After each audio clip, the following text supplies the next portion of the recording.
ये देखिएगा बस।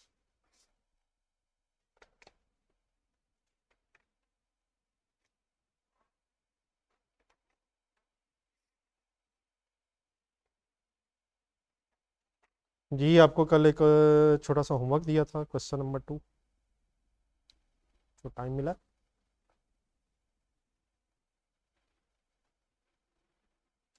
प्लीज़, टाइम मिला है सर?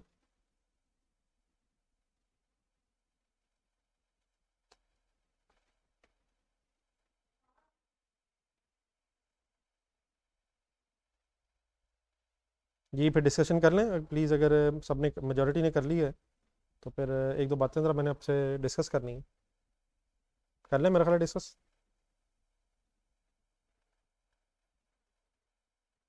चलिए स्टार्ट करें, ज़रा क्वेश्चन नंबर 2 ज़रा सामने रखें।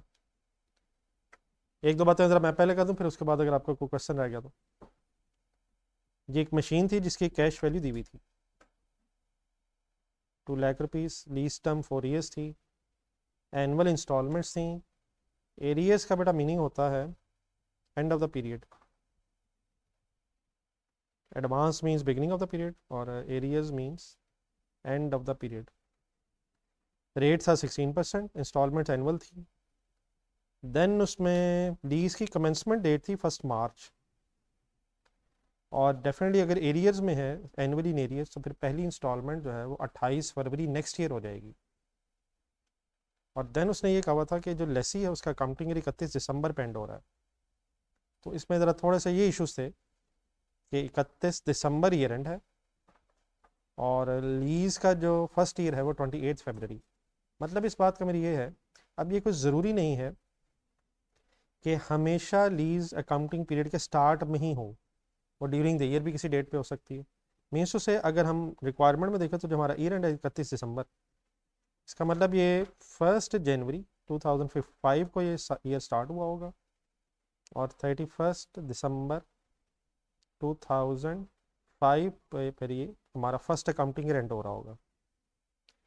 और लीज जो है वो 1 मार्च को हुई है।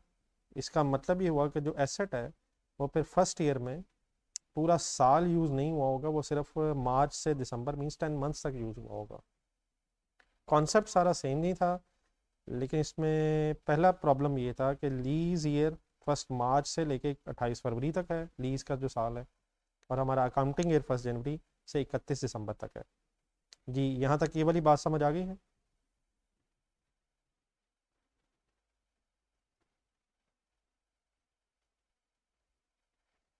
प्लीज़ किसी ने पढ़ा है ना यार, मुझे खतरा वही लग रहा है वैसे। अब इस तरह ना किया करें यार, छोटे छोटे काम में तो टाइम वेस्ट करेंगे। जी देन उसके बाद फिर आपने यकीनन कुछ एंट्रीज लिखने की कोशिश की होगी रिक्वायरमेंट 1 वगैरह में। तो 1 मार्च को एक right of use asset record होना है। जी ठीक है बेटा, वो डेफिनेटली कुछ चीज़ें थी, अभी इनिशियल वर्किंग है इसलिए मैं चाह रहा हूँ कि डिस्कस भी हो जाए। तो फर्स्ट एंट्री बेटा होनी थी right of use debit, lease liability credit. Present value of lease payment 2 lakh तकरीबन सबने निकाल ली है, इग्नोरिंग एनी पॉइंट्स। 71,475 के 4 एरियाज में रेंटल थे, शुरू में कुछ भी नहीं था। तो 1 - 1 + 0.16 -4 डिवाइडेड बाय 0.16, तो अप्रॉक्सीमेटली 2 लाख। ठीक है, present value of lease payments please, ठीक है। देन बेटा डेप्रिसिएशन की बात कर लेते हैं फर्स्ट ईयर की। मार्च से लेकर दिसंबर तक 2 लाख पे डिवाइड बाय 4, लीज टर्म और यूजफुल लाइफ का कोई डिफरेंस ही नहीं था, प्रॉब्लम ही नहीं थी वो। तो 4 ईयर्स डिवाइडेड बाय, और लेकिन 10 मंथ्स मार्च से लेकर दिसंबर तक अकाउंटिंग पीरियड के हिसाब से डेप्रिसिएशन बनी। देन उसके बाद फिर आपने एक टेबल बनाया होगा, और टेबल बनाते हुए ज़रा एक दो बातें ज़रूर मेरे से सुन लीजिएगा। मुझे वैसे ख़तरा यही लग रहा है कि मैं अकेले ही बातें कर रहा हूँ। टेबल का स्टार्टिंग पॉइंट होता है डेट ऑफ एग्रीमेंट 1 मार्च, और स्टार्टिंग बैलेंस होता है वो अमाउंट जिससे अपनी लीज लाइबिलिटी क्रेडिट की हो। ठीक है। उसके बाद बेटा कल भी बात हुई थी कि आपने ईयर एंड की डेट्स नहीं लिखनी होती हैं, आपने लीज के एंगल से अपनी डेट्स फाइनल करनी होती हैं, लीज एग्रीमेंट के हवाले से। तो ये 28 फरवरी ये एरियर्स में रेंटर्स की डेट्स लिखी हुई थी। और देयर फॉर 2006, 7 और 8 और 9, which means first accounting year जो 31 दिसंबर पे एंड हो रहा है उस साल में कोई लीज के हवाले से भी पेमेंट नहीं हुई है। यहाँ तक कोई टेबल में कोई इशू? जी बिल्कुल, वो प्रेजेंट वैल्यू बिल्कुल बेटा नहीं, ज़रूरी नहीं है, वो है कैश वैल्यू। तो कैश वैल्यू और लीज पेमेंट्स की प्रेजेंट वैल्यू ज़रूरी नहीं है कि सेम आए, ये डिफरेंट भी हो सकती है। और कई क्वेश्चन बल्कि ऐसे में जो कल हम क्वेश्चन कर रहे थे उसमें एसेट की कॉस्ट ना हो सकता है ना ही दी हो, तो ये कोई ज़रूरी नहीं है। आप लोग हमेशा अपनी वर्किंग करें प्रेजेंट वैल्यू लीज पेमेंट की, तो वो उसके बराबर आए ना आए ये कोई बहस नहीं है। ठीक है, एक दो क्वेश्चन में बराबर आ गई है, लेकिन अगर आप क्वेश्चन नंबर 3 देखें तो वहाँ फिगर ही नहीं थी। ठीक है मिस्टर उमर, तो इट इज़ नॉट कंपल्सरी जो आप बात कर रहे हैं। हमने present value of lease payment से एंट्री करनी है, तो लीज पेमेंट्स की हो सकता है प्रेजेंट वैल्यू डिफरेंट भी हो, और ये कोई ज़रूरी भी नहीं कि कैश वैल्यू दी हो। जी सर। जी टेबल बनाने में कोई इशू? टेबल की फिगर्स में कोई इशू प्लीज़?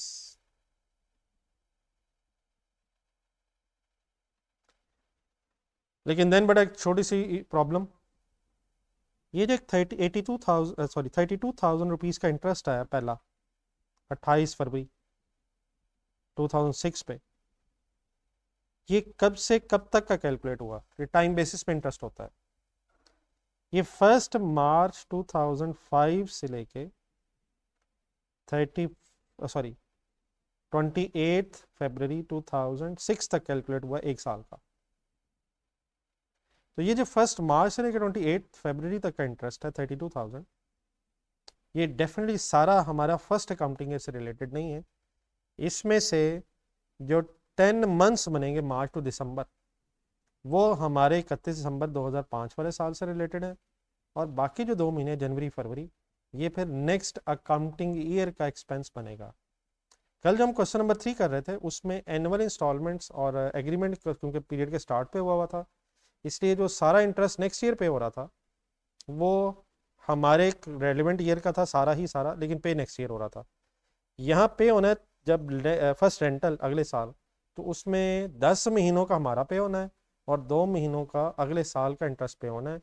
तो अक्रूवल बेसिस पे सारा इंटरेस्ट नहीं, 10 मंथ्स का इंटरेस्ट फिर अक्रू होना चाहिए था टाइम बेसिस पे। ये वाली बात कुछ समझ आ गई थी इस वर्किंग में?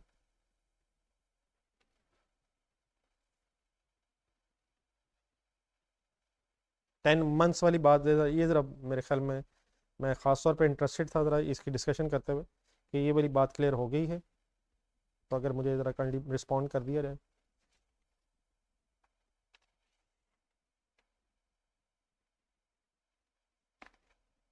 Any confusion? चले, मुझे लग रहा है कि बहुत से लोगों ने अभी भी ये कंप्लीट नहीं किया हुआ, तो इस तरह करता हूँ मैं फिर फर्स्ट ईयर के बाद जो बाकी रिक्वायरमेंट्स हैं, बी रिक्वायरमेंट, सी और डी, ये आज मैं फिर वो अपना क्वेश्चन कंप्लीट कर लेता हूँ जो हमने कल किया था। तो मुझे उम्मीद है कि फिर कल इसको फाइनली डिस्कस किया जा सकता है, लेकिन डेफिनेटली बड़ा साथ साथ काम करना पड़ता है। एक छोटा सा क्वेश्चन था, एक क्वेश्चन शायद आज भी होमवर्क होना चाहिए, क्या ख्याल है वैसे? तो फिर आप डेफिनेटली अगर आप नहीं करेंगे तो फिर वो एक्यूमुलेट हो जाएगा, लेकिन अब मैं इस वक्त डिस्कस भी नहीं करना चाह रहा, बहुत से लोगों ने मुझे ख़तरा है कि देखा भी नहीं है शायद, लेकिन बहरहाल जिन्होंने देखा था यहाँ तक कोई और इशू तो नहीं है। बाकी फिर मैं बी रिक्वायरमेंट, सी और डी फिर कल डिस्कस करूँगा।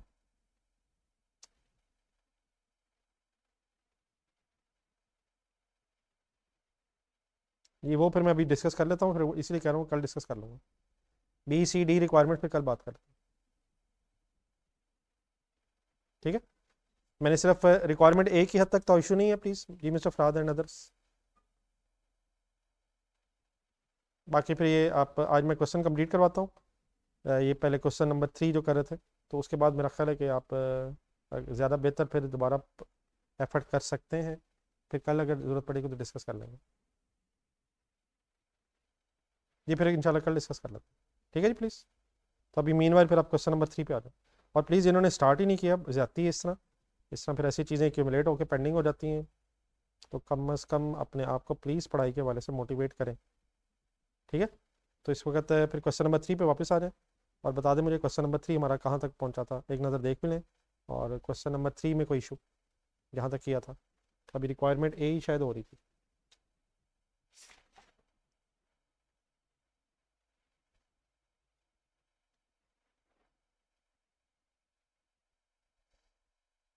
जी कहाँ तक पहुँचे थे? जी 2012 तक पहुँच गए थे, 30 जून। कंप्लीट करवा दें चले, 2013 के एंगल से डाटा देखें, 2013 ईयर एंड के एंगल से ऊपर हेडिंग लिखना ज़रा, for the year ended, complete कर लें ज़रा तीसरा साल भी। जी ठीक है समीर, जज़ाकल्लाह। नेक्स्ट चलें, for the year ended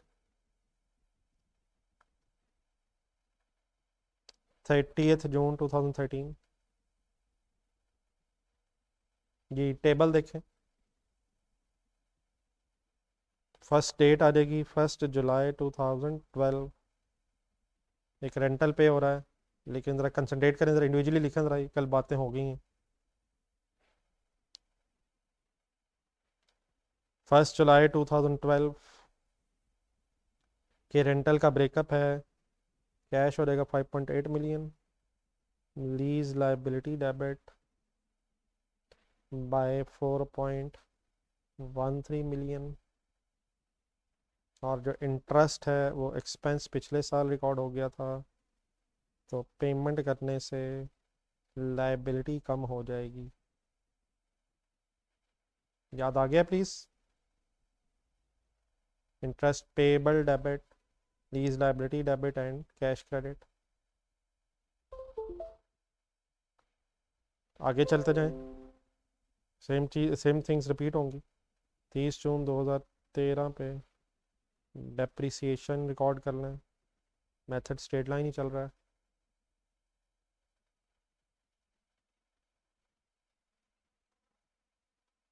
ji depreciation debit, accumulated depreciation credit. और दोबारा काइंडली ज़रा टेबल देखें, क्या कोई फर्दर इंटरेस्ट भी अक्रू होना चाहिए जो 1 जुलाई 2013 को पे होना है? दोबारा देख लें डेट ज़रा, क्या उसे रिकॉर्ड 30 जून 2013 वाले साल में होना है? जी सारा इसलिए होना है क्योंकि सारा टाइम हमारे ही पीरियड में पूरा हो रहा है। जी बेटा, मेरा ख्याल है कि इस वक्त आवाज़ ओवरऑल ठीक लग रही है। आप ज़रा अपना, अगर स्पेसिफिक इशू लग रहा है आपका, अगर दोबारा कोई रिकनेक्ट करके चेक कर लें ज़रा। ओवरऑल तो मुझे इस वक्त लग रहा है कि आवाज़ ठीक है।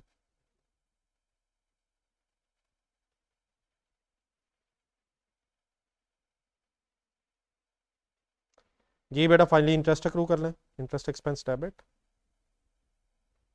Payable credit. जी बाय ₹1.02।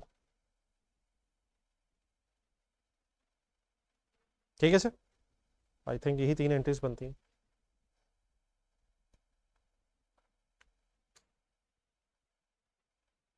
शुरू से ही अगर थोड़ा सा अपने आप को क्लास के साथ चलाने की कोशिश की जाए तभी आदत बनती है। और जब तक बेटा सेल्फ प्रैक्टिस ना हो, फिर आपको पता ही है कि बातें जिस तरह से क्लियर होनी चाहिए वैसे होती नहीं है। तो आप लोगों से यही रिक्वेस्ट है कि रोज़ का काम रोज़ ही कंप्लीट करें, वरना बाद में जब एक्यूमुलेट हो जाता है फिर मुश्किल हो जाता है।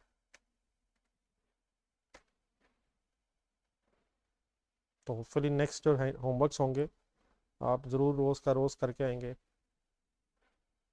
बाकी इसका है ये हरगिज़ मतलब नहीं है कि 100% ठीक हो जाए, गलतियाँ हो जाती हैं, लेकिन अगर साथ साथ कोशिश की हो तो गलतियाँ रिजॉल्व होने से फिर ही बात आहिस्ता आहिस्ता आगे बढ़ती है। तो क्वेश्चन आप करें, लेकिन डेफिनेटली उसके ऊपर डिस्कस भी होना चाहिए, ताकि अगर कोई मिस्टेक हो गई है तो उसका पता चल जाए।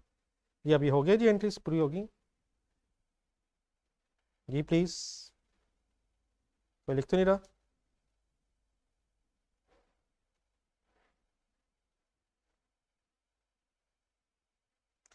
चलें फिर, रिक्वायरमेंट ए भी हुई है, आ जाए क्वेश्चन नंबर 3 में वापस रिक्वायरमेंट बी की तरफ चलते हैं।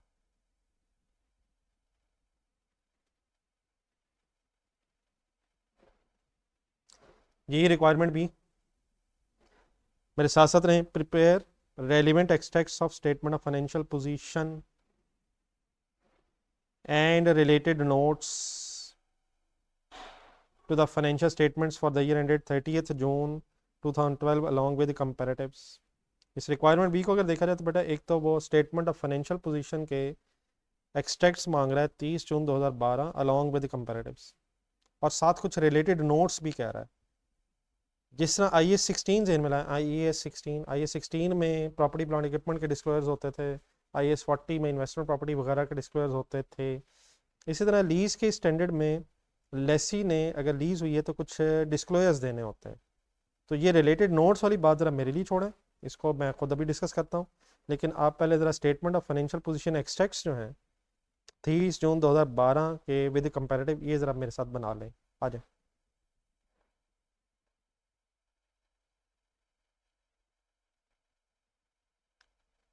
तो नोट्स भी बनते हैं उसी तरह जिस तरह स्टेटमेंट ऑफ फाइनेंशियल पोजीशन, जिस तरह सॉरी IAS 16 वगैरह IAS 40 में बनते थे। ये जज़ाकल्लाह फराज साहब, जस्ट एक मिनट। ये सर अगर कभी बड़ा बिजनेस नेम हो तो ज़रूर लिख लेना चाहिए। तो सबसे पहले miracle textile limited,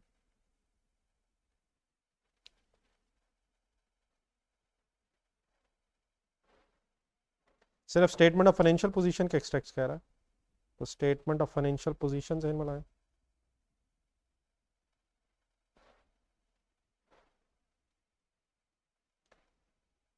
as on 30 जून 2012 कह रहा है, कंपैरेटिव भी कह रहा है तो 12 और 11 आएगा।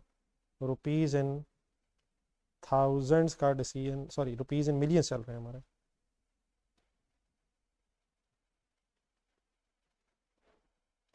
ये मैं एक्सपेक्ट करूँगा कि सबसे पहले शायद नॉन करंट एसेट्स में राइट ऑफ यूज़ का आप डिस्क्लोजर बना सकते हैं। आज शुरू कर लेते हैं।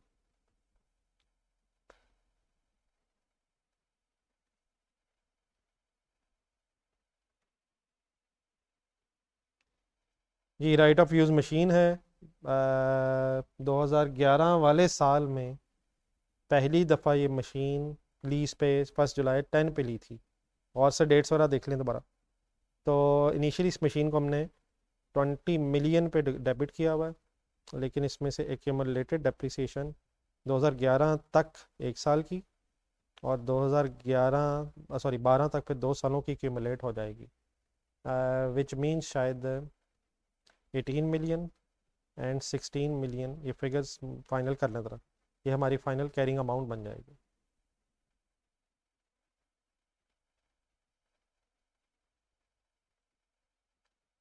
जी ठीक है जी। स्टूडेंट्स प्लीज़ बात समझ आ गई?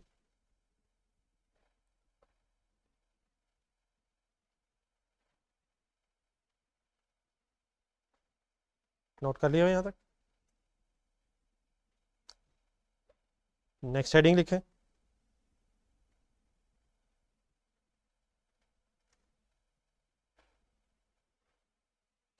नॉन करंट लायबिलिटीज,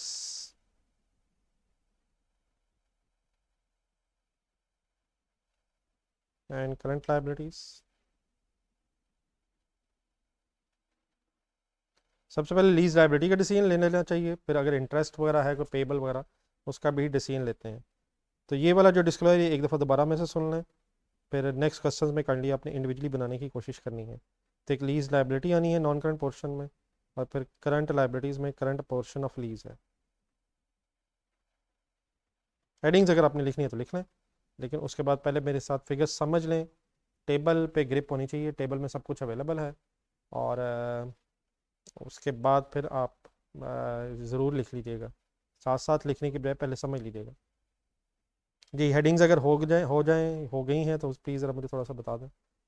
जी फरहाद साहब जस्ट एक मिनट, ज़रा मैं फिगर ज़रा लिख दूँ फिर आप ज़रा फाइनल कर लीजिएगा। मेरा ख्याल है वैसे शायद आप सही बता रहे हैं, लेकिन जस्ट एक मिनट मैं ज़रा फिगर्स टेबल में से देख लूँ, फिर आप ज़रा एक दफ़ा रीचेक कर लीजिएगा।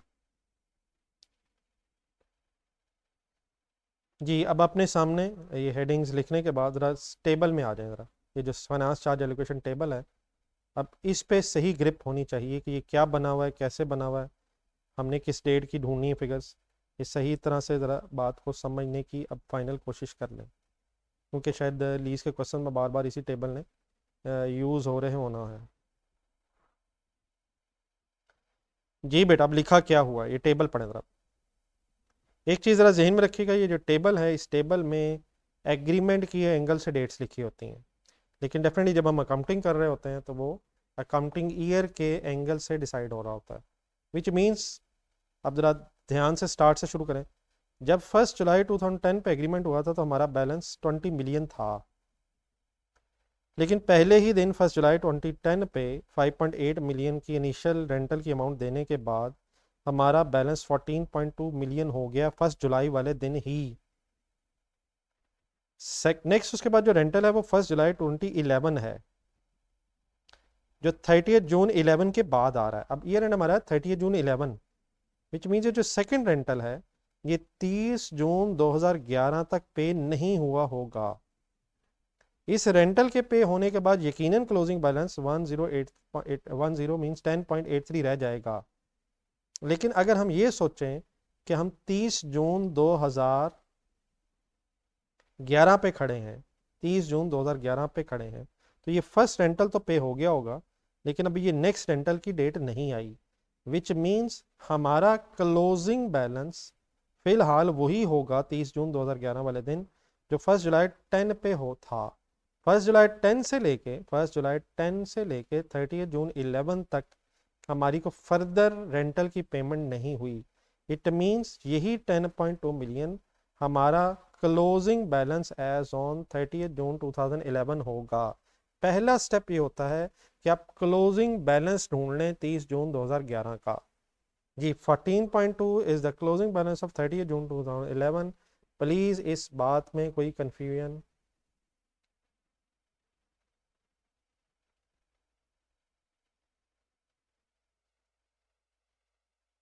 इस बात में कोई confusion kindly?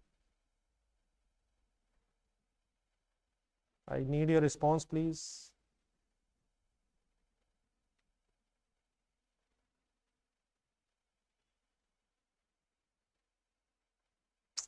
Just a second please. एक सेकंड जरा, ये मुजम्मिल, जस्ट एक मिनट।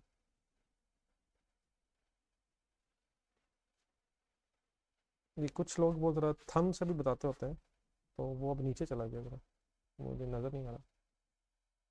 जस्ट एक मिनट में।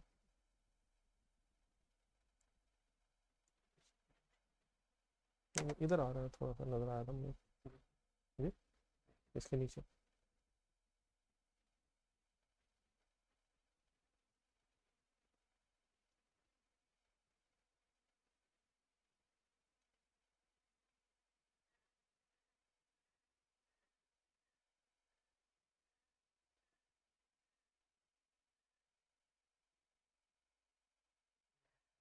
जी, यहाँ से शॉर्ट है जी। बड़ा ऑनलाइन स्टूडेंट काइंडली, कोई इशू तो नहीं? नीचे आ रहा है वो।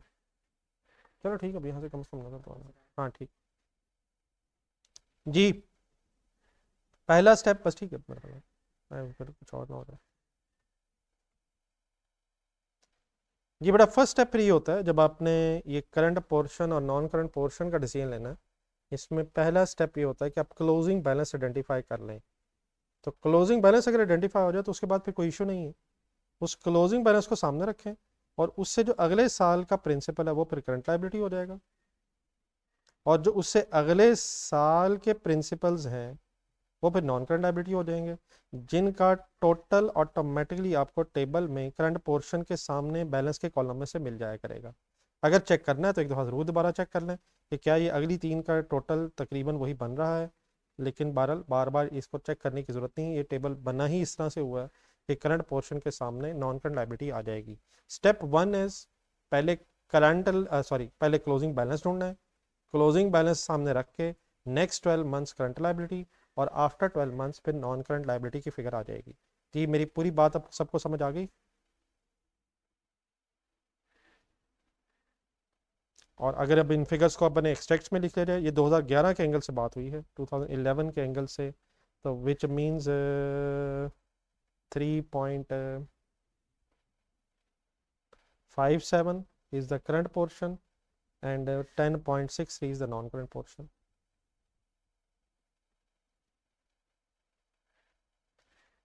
3.57 and 10.63, ठीक हो गया जी। सिमिलरली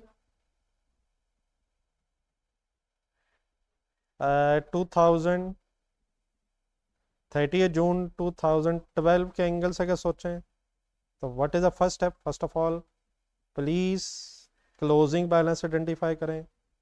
अब ये ज़रा मेरा ख्याल है कि इंडिविजुअली आपको कर लेना चाहिए वैसे एक दफ़ा। 30 जून 2012 एक सेकंड रेंटल भी पे हो गया होगा, लेकिन जो थर्ड रेंटल है 1 जुलाई 12 वो फिर बाद में आ रहा होगा। तो देन अगले साल के एंड पे वही क्लोजिंग बैलेंस होगा अभी फ़िलहाल जो 1 जुलाई 11 पे हो गया था, क्योंकि नेक्स्ट रेंटल तो 1 जुलाई 2012 मीन्स 30 जून 2012 के बाद पे होना है। ये ठीक है जी, प्लीज़ ये क्लोजिंग बेटा हो जाएगा, और इसी क्लोजिंग में से फिर नेक्स्ट जो है वो करंट बन जाएगा, और अगले दो मीन्स ये फिर नॉन करंट लाइबिलिटी की फिगर आ जाएगी। ये काइंडली ज़रा खुद से ज़रा अगर अपने हाथ से फाइनल कर लें।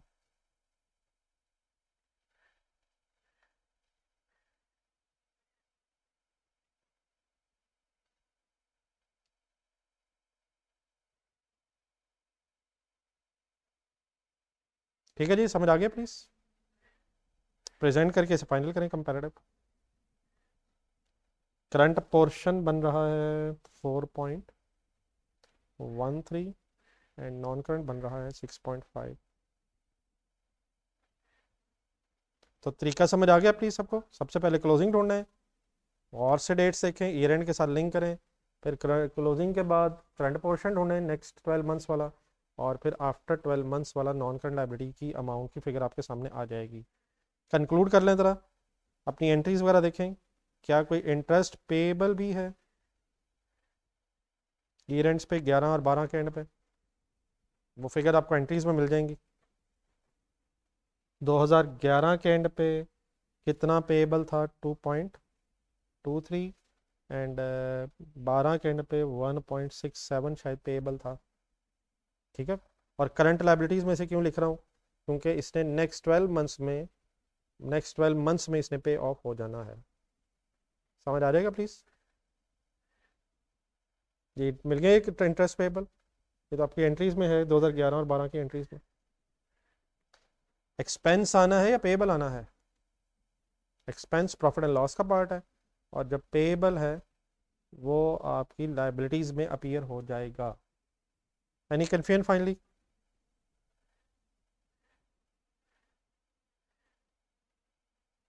अगर किसी का कोई क्वेश्चन है तो प्लीज़ पूछ लें, अगर नहीं है तो ठीक है, लेकिन अगर कोई है तो प्लीज़ पूछ लें।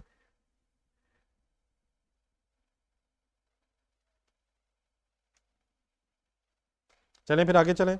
ये बी रिक्वायरमेंट में अब रिलेटेड नोट्स की तरफ जा रहा हूँ। Statement of financial position extract उसने मांगे थे, प्रॉफिट एंड लॉस के नहीं मांगे, तो डेफिनेटली बनाने की ज़रूरत नहीं है। हेडिंग लिखें, बी पार्ट चल रहा है, notes of financial statements.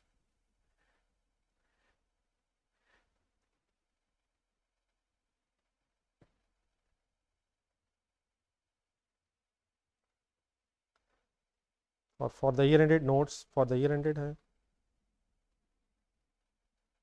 30 June 2012। Question की रिक्वायरमेंट में है, लेकिन कंपैरेटिव भी कह रहा है, कंपैरेटिव की बात मैं अभी करता हूँ। कि अब नोट्स ऑफ फाइनेंशियल स्टेटमेंट्स वाले पेज पे कॉन्सेप्चुअली ज़रा हम इकट्ठे हो रहे हैं।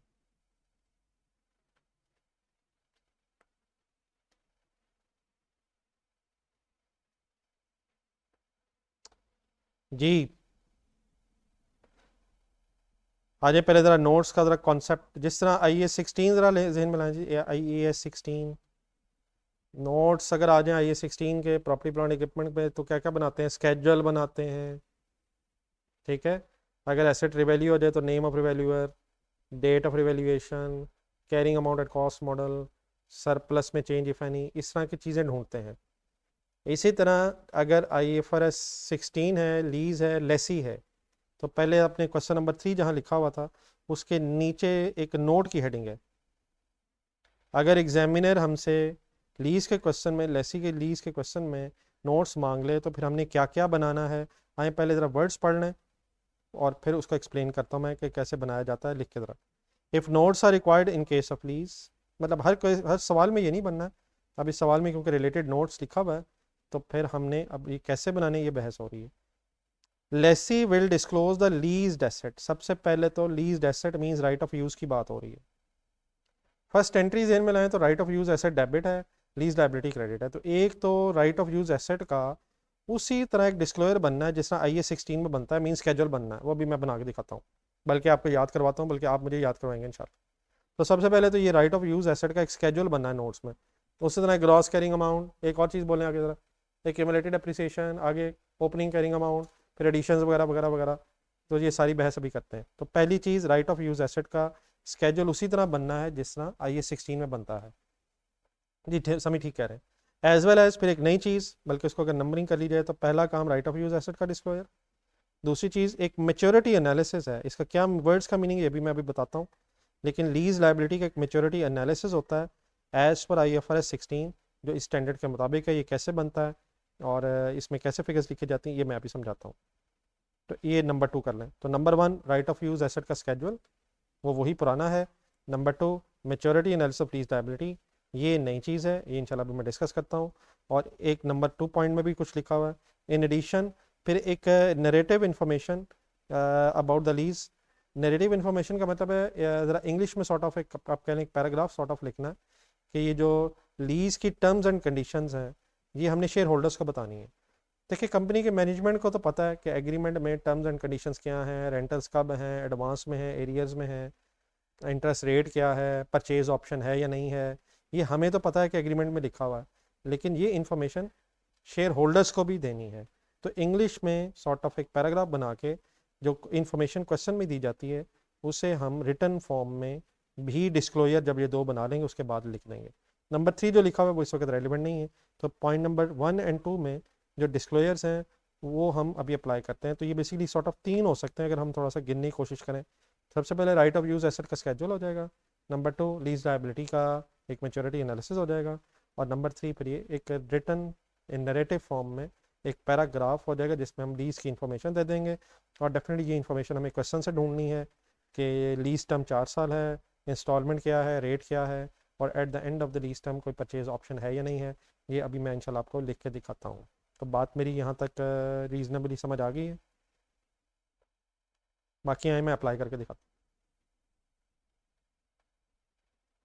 आ जाए, सबसे पहले क्या काम करना है, नोट्स ऑफ फाइनेंशियल स्टेटमेंट्स में राइट ऑफ यूज़ लिख लें।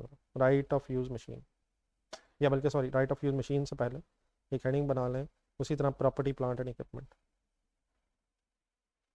प्रॉपर्टी प्लांट एंड इक्विपमेंट में ओन्ड एसेट्स भी हो सकते हैं जिस तरह ये 16 में थे, लेकिन ये लीज एसेट भी हो सकते हैं।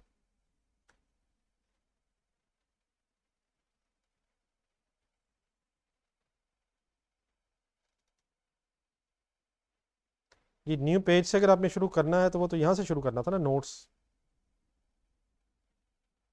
बहुत ज़्यादा इन्फॉर्मेशन हमें नहीं चाहिए होगी। जस्ट एक मिनट फिर इस तरह करें ना, भी रुक जाए ज़रा, पहले मैं थोड़ा सा बना लूँ बल्कि याद करवा दूँ, उसके बाद फिर आप देख लीजिएगा स्पेस कितनी रिक्वायर्ड है। तो एक मिनट अभी आप चाहे ना लिखें। ये प्रॉपर्टी प्लांट इक्विपमेंट IAS 16 ज़रा पहले जहन में ला जी। एक स्केड्यूल बनता था, इसमें उतने कॉलम होते थे जितने आपके क्वेश्चन में एसेट की क्लासेस होती थी, इक्विपमेंट, मशीनरी, बिल्डिंग वगैरह। और अगर एक से ज़्यादा क्लासेस होती थी तो फिर आप एक टोटल का कॉलम भी बनाते थे। वो सब कुछ एज इट इज़ एप्लीकेबल है। सेकेंडली अगर कंपैरेटिव बनाना हो और एक से ज़्यादा क्लासेस हैं तो फिर हम आमने सामने कंपैरेटिव नहीं बना पाते थे, फिर हम करंट ईयर पहले और फिर कंपैरेटिव ईयर बाद में कॉलम्स बना के ऊपर नीचे बना लेते थे। लेकिन बेटा ये क्वेश्चन अगर हम देखें, ये जो क्वेश्चन नंबर 3 हम कर रहे हैं, इसमें एक ही क्लास है और वो भी राइट ऑफ यूज़ मशीन वाली ही क्लास है। तो इसमें टोटल वाले कॉलम की भी ज़रूरत नहीं है। टोटल वाला कॉलम तभी बनता है अगर एक से ज़्यादा क्लासेस हों।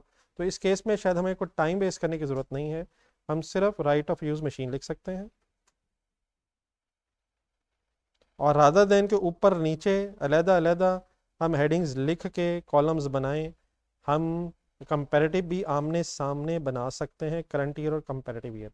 लेकिन ऑब्वियसली अगर एक से ज़्यादा क्लासेस हो जाएं तो फिर टोटल भी होना चाहिए, और जब टोटल होगा तो शायद कॉलम ज़्यादा लग जाएंगे। तो उस केस में फिर ऊपर नीचे लिख लेना ज़्यादा बेहतर रहेगा। मेरी कुछ बात आपको सही क्लियर हो गई है?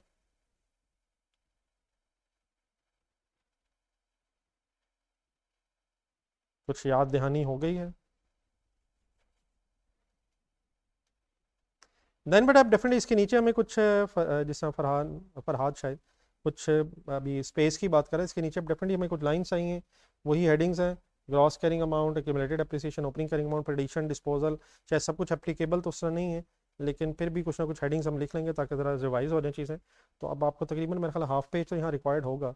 तो अगर स्पेस अब बहुत कम है नीचे तो बेहतर ये रहेगा कि फिर आप नेक्स्ट पेज पे चले जाएं, अदरवाइज़ अगर स्पेस है तो इसी पेज पे कर लें। अब मैं वेट कर रहा हूँ, जब आप यहाँ तक आ जाएंगे तो प्लीज़ काइंडली मुझे बता दीजिएगा, और मेरे साथ ही ज़रा एक दफ़ा फिगर्स फर्स्ट टाइम ज़रा ढूंढ के रिवाइज कर लें।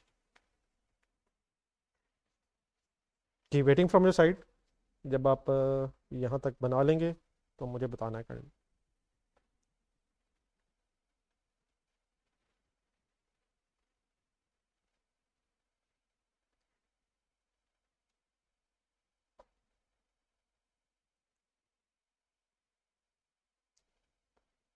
जी इनिशियली कुछ चीज़ें बहुत ज़्यादा टफ तो नहीं महसूस हो रही?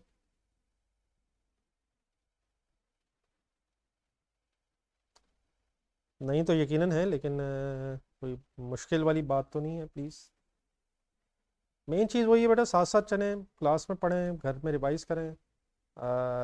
इंशाल्लाह कोई इशू नहीं, वो मैंने आपको पहले भी कहा था, कल भी शायद रिपीट किया था। अब अंडरस्टैंडिंग का इशू नहीं है, अल्हम्दुलिल्लाह आपको चीज़ों का कॉन्सेप्ट पता है, बस उन्हीं कॉन्सेप्ट्स को चेंजिंग सर्कमस्टांसिस में कैसे अप्लाई करना है, शायद यही हमने कॉर्पोरेट रिपोर्टिंग के सब्जेक्ट में पढ़ना है। लेकिन प्रॉब्लम फिर बनता है अगर होमवर्क्स ना किए हो, साथ साथ रिवाइज ना किया हो, टाइम ना दिया हो, फिर ही मज़ा आता है, फिर ही प्रॉब्लम आता है। चलें फराज साहब, इंजॉय कर रहे हैं तो अच्छी बात है।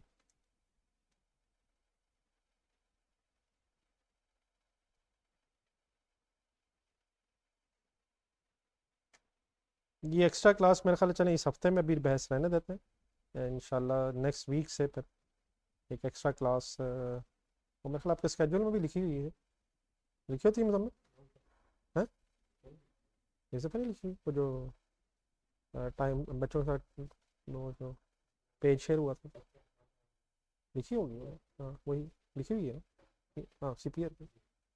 तो इस वीक में भी ज़रा रहने देंगे, लेकिन नेक्स्ट चलें वो भी डिस्कस कर लेंगे।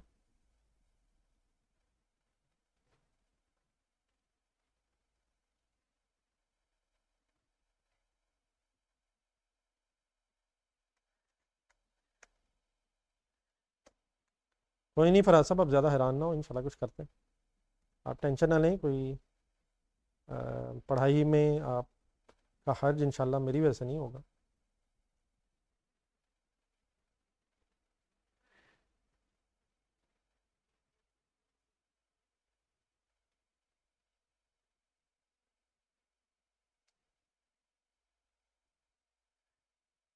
जी बेटा, अब ये वाला जो प्रॉब्लम है डेफिनेटली ये है तो सही, लेकिन इसके लिए तो थोड़ी सी हिम्मत ही करनी पड़ती है। यकीनन अब साथ साथ दो क्लासेस अगर हैं आपकी, कॉस की भी और CPR की भी, तो थोड़ा सा चैलेंजिंग तो है, लेकिन इसका बेटा कोई सोल्यूशन तो निकालना ज़रा टफ है ना, क्योंकि अदरवाइज़ बाकी क्लासेस का भी वो सारा स्केड्यूल होता है।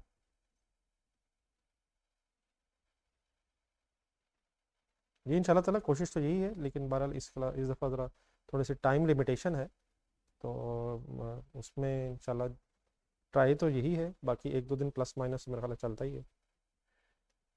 अब सही सही भी तो ख़त्म करना है ना, सिर्फ क्लासेस ख़त्म ही तो नहीं करनी, ठीक है ना, प्रैक्टिस के बगैर तो नहीं ख़त्म किया जा सकता। जी अब स्टार्ट करूँ जी स्केड्यूल, सब इकट्ठे हो गए मैं? जी सर, रेडी। सबसे पहले वही headings, gross carrying amount, dash opening. अच्छा अगर एक एक लाइन पहले देख लें तो फिर बेस्ट है। अच्छा मैं पहले ना सिर्फ 2011 बनाऊंगा, 12 फिर अब बाद में बना देता हूँ, और बल्कि बेस्ट तो यही रहेगा कि आप बनाएंगे।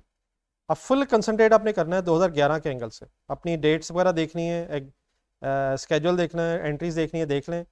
2011 जो हमने लिखा है, ये वाला साल शुरू होना है 1 जुलाई 10 पे, तो 1 जुलाई 10 पे हमारा लीज एग्रीमेंट हुआ है, 1 जुलाई 10। तो ओपनिंग बैलेंस 2011 में नहीं होगा, वो तब होता अगर 30 जून 2010 वाले साल में कोई एग्रीमेंट हुआ होता। ओपनिंग बैलेंस कहते हैं ब्रॉड डाउन को, ब्रॉड डाउन कहते हैं पिछले साल के कैरिड डाउन को। तो वो जो 1 जुलाई 2010 पे ट्रांजैक्शन हुई है लीज की, वो ओपनिंग बैलेंस के तौर पे नहीं, एडिशन के तौर पे नज़र आएगी आपको 2011 में। ये वाली मेरी बात को समझ आ सकती है?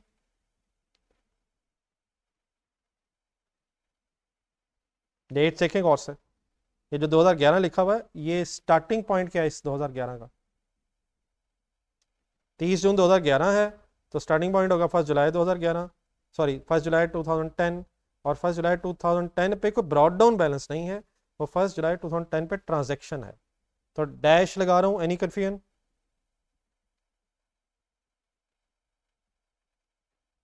और एक्यूमुलेटेड डेप्रिसिएशन का भी कोई ब्रॉड डाउन उस दिन नहीं होगा, which means opening carrying amount नहीं होगी 2011 में। 12 छोड़ दें, एक सेकेंड, लिखना भी छोड़ दें अगर लिख रहे हैं। Any confusion in these 3 dash? हाँ, एडिशन के तौर पे 20 मिलियन अपीयर होगा जी। एनी कन्फ्यूजन जी? क्या ब्रॉड डाउन होता ही नहीं? यकीनन होता है, लेकिन लीज एग्रीमेंट है 1 जुलाई 10 पे, तो विच मीन्स 30 जून 2010 से कोई ब्रॉड डाउन नहीं आ रहा जी। मैं इसमें ज़रा इंटरेस्टेड हूँ, अगर मुझे रिस्पॉन्ड कर दिया, बाकी तो सिंपल आ गया। तो शायद आ गई हेडिंग्स बहरहाल जी। आगे चलें। अच्छा, एडिशन के बाद अब डिस्पोजल भी होती है नहीं? डिस्पोजल ही चलें, लेकिन सवाल में गिवन नहीं है, लिखने की भी शायद ज़रूरत नहीं है, मैं इसलिए लिख रहा हूँ ज़रा याद दहानी हो जाए। डैश। अच्छा, रिवैल्यूएशन भी होती है, लेकिन इस सवाल में कोई रिवैल्यूएशन लीज की कोई बात नहीं हो रही है, तो सिंपली मैं वो चीज़ें छोड़ रहा हूँ जो रिवैल्यूएशन से रिलेटेड है। डेप्रीसिएशन 2 आ गई, ब्रैकेट क्यों लगाई है? एसेट का स्केड्यूल है, डेप्रीसिएशन से एसेट कम हो जाएगा। आगे क्या आ जाएगा? Closing carrying amount, closing carrying amount 20 - 2, 18 million. Complete कर दूं? Just a minute. देन उसके बाद फिर क्या आता है? फिर ग्रॉस कैरिंग अमाउंट का क्लोजिंग आपने लिखना है। ग्रॉस कैरिंग अमाउंट का जो वर्ड है, ये किसको रिफ्लेक्ट कर रहा होता है? ये अगर कॉस्ट मॉडल है तो कॉस्ट को रिफ्लेक्ट कर रहा होता है, और अगर रिवैल्यूएशन मॉडल है तो फेयर वैल्यू को रिफ्लेक्ट कर रहा होता है। सर, रिवैल्यूएशन और डिस्पोजल ग्रॉस कैरिंग अमाउंट का पार्ट है या क्यूमुलेटेड अप्रिसिएशन का? प्लीज़ ऐसे ना करें। रिवैल्यूएशन और डिस्पोजल अलग हेडिंग्स हैं मिस्टर उमैर, और आप जिधर निकल गए हैं उधर तो बहस ही नहीं है। एक्यूमुलेटेड अप्रिसिएशन का तो अपना लेजर है, ग्रॉस कैरिंग अमाउंट का अपना लेजर है, रिवैल्यूएशन और डिस्पोजल एक अलग अलग लाइन है। प्लीज़, मेरा ख्याल है सही जहन में नहीं आ रहा है। तो रिवैल्यूएशन के, अगर रिवैल्यूएशन होती सरप्लस है तो फिगर ऐड हो जानी थी, लॉस है तो लेस हो जानी थी, डिस्पोजल अगर है तो एसेट ने लेस हो जाना था। वो तो जहाँ एडिशन वगैरह है वहाँ है। और बाद में ग्रॉस कैरिंग अमाउंट और एक्यूमुलेटेड डेप्रिसिएशन के बैलेंसेस निकालने के लिए लेजर्स बनाए जाते हैं यार। ठीक है मिस्टर उमैर, याद आ गया? तो मैं ये जो gross carrying amount of closing कह रहा हूँ, हमारे इस केस में रिवैल्यूएशन नहीं है, तो simply S right of use का लेजर जहन में बनाएं। ब्रॉड डाउन 0 था, 20 एडिशन आई, कोई डिस्पोजल कोई रिवैल्यूएशन ना होने की वजह से वही 20 closing balance of asset account अलहदा से हो जाएगा। और एक्यूमुलेटेड डेप्रिसिएशन का brought down 0, depreciation 2, no disposal revaluation, तो वही 2 एक्यूमुलेटेड भी हो जाएगा। जी मिस्टर उमैर, मेरी बात अब क्लियर हो गई आपको भी और बाकियों को भी? और फाइनली यही 18 रिकनसाइल दोबारा हो जाएगा ग्रॉस कैरिंग अमाउंट का। ये जो मैंने आखिरी में 2 फिगर्स लिखी हैं 20 और 2, ये मैंने सेपरेट लेजर्स को जहन में रख के लिखा है। ये बात किसी को पता है?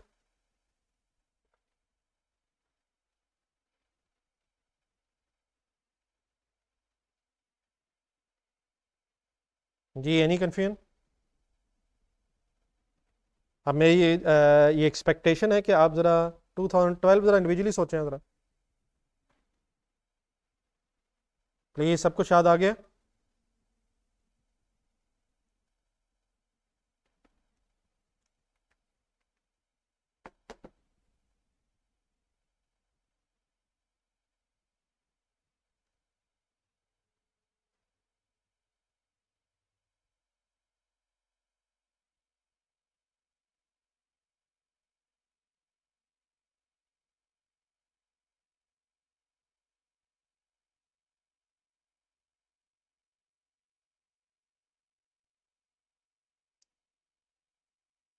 जी 2012 के अगर एंगल से देखें तो यही जो क्लोजिंग्स दिखे हमने नीचे ग्रॉस कैरिंग अमाउंट वगैरह के, ये नेक्स्ट ईयर ब्रॉड डाउन होंगे 22 एंड 18।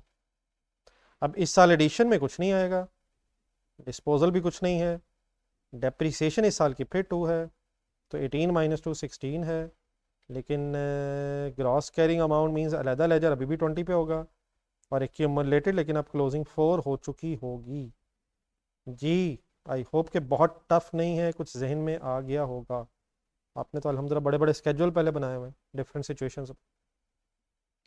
बहरहाल होपफुली कुछ रिवाइज हो गया।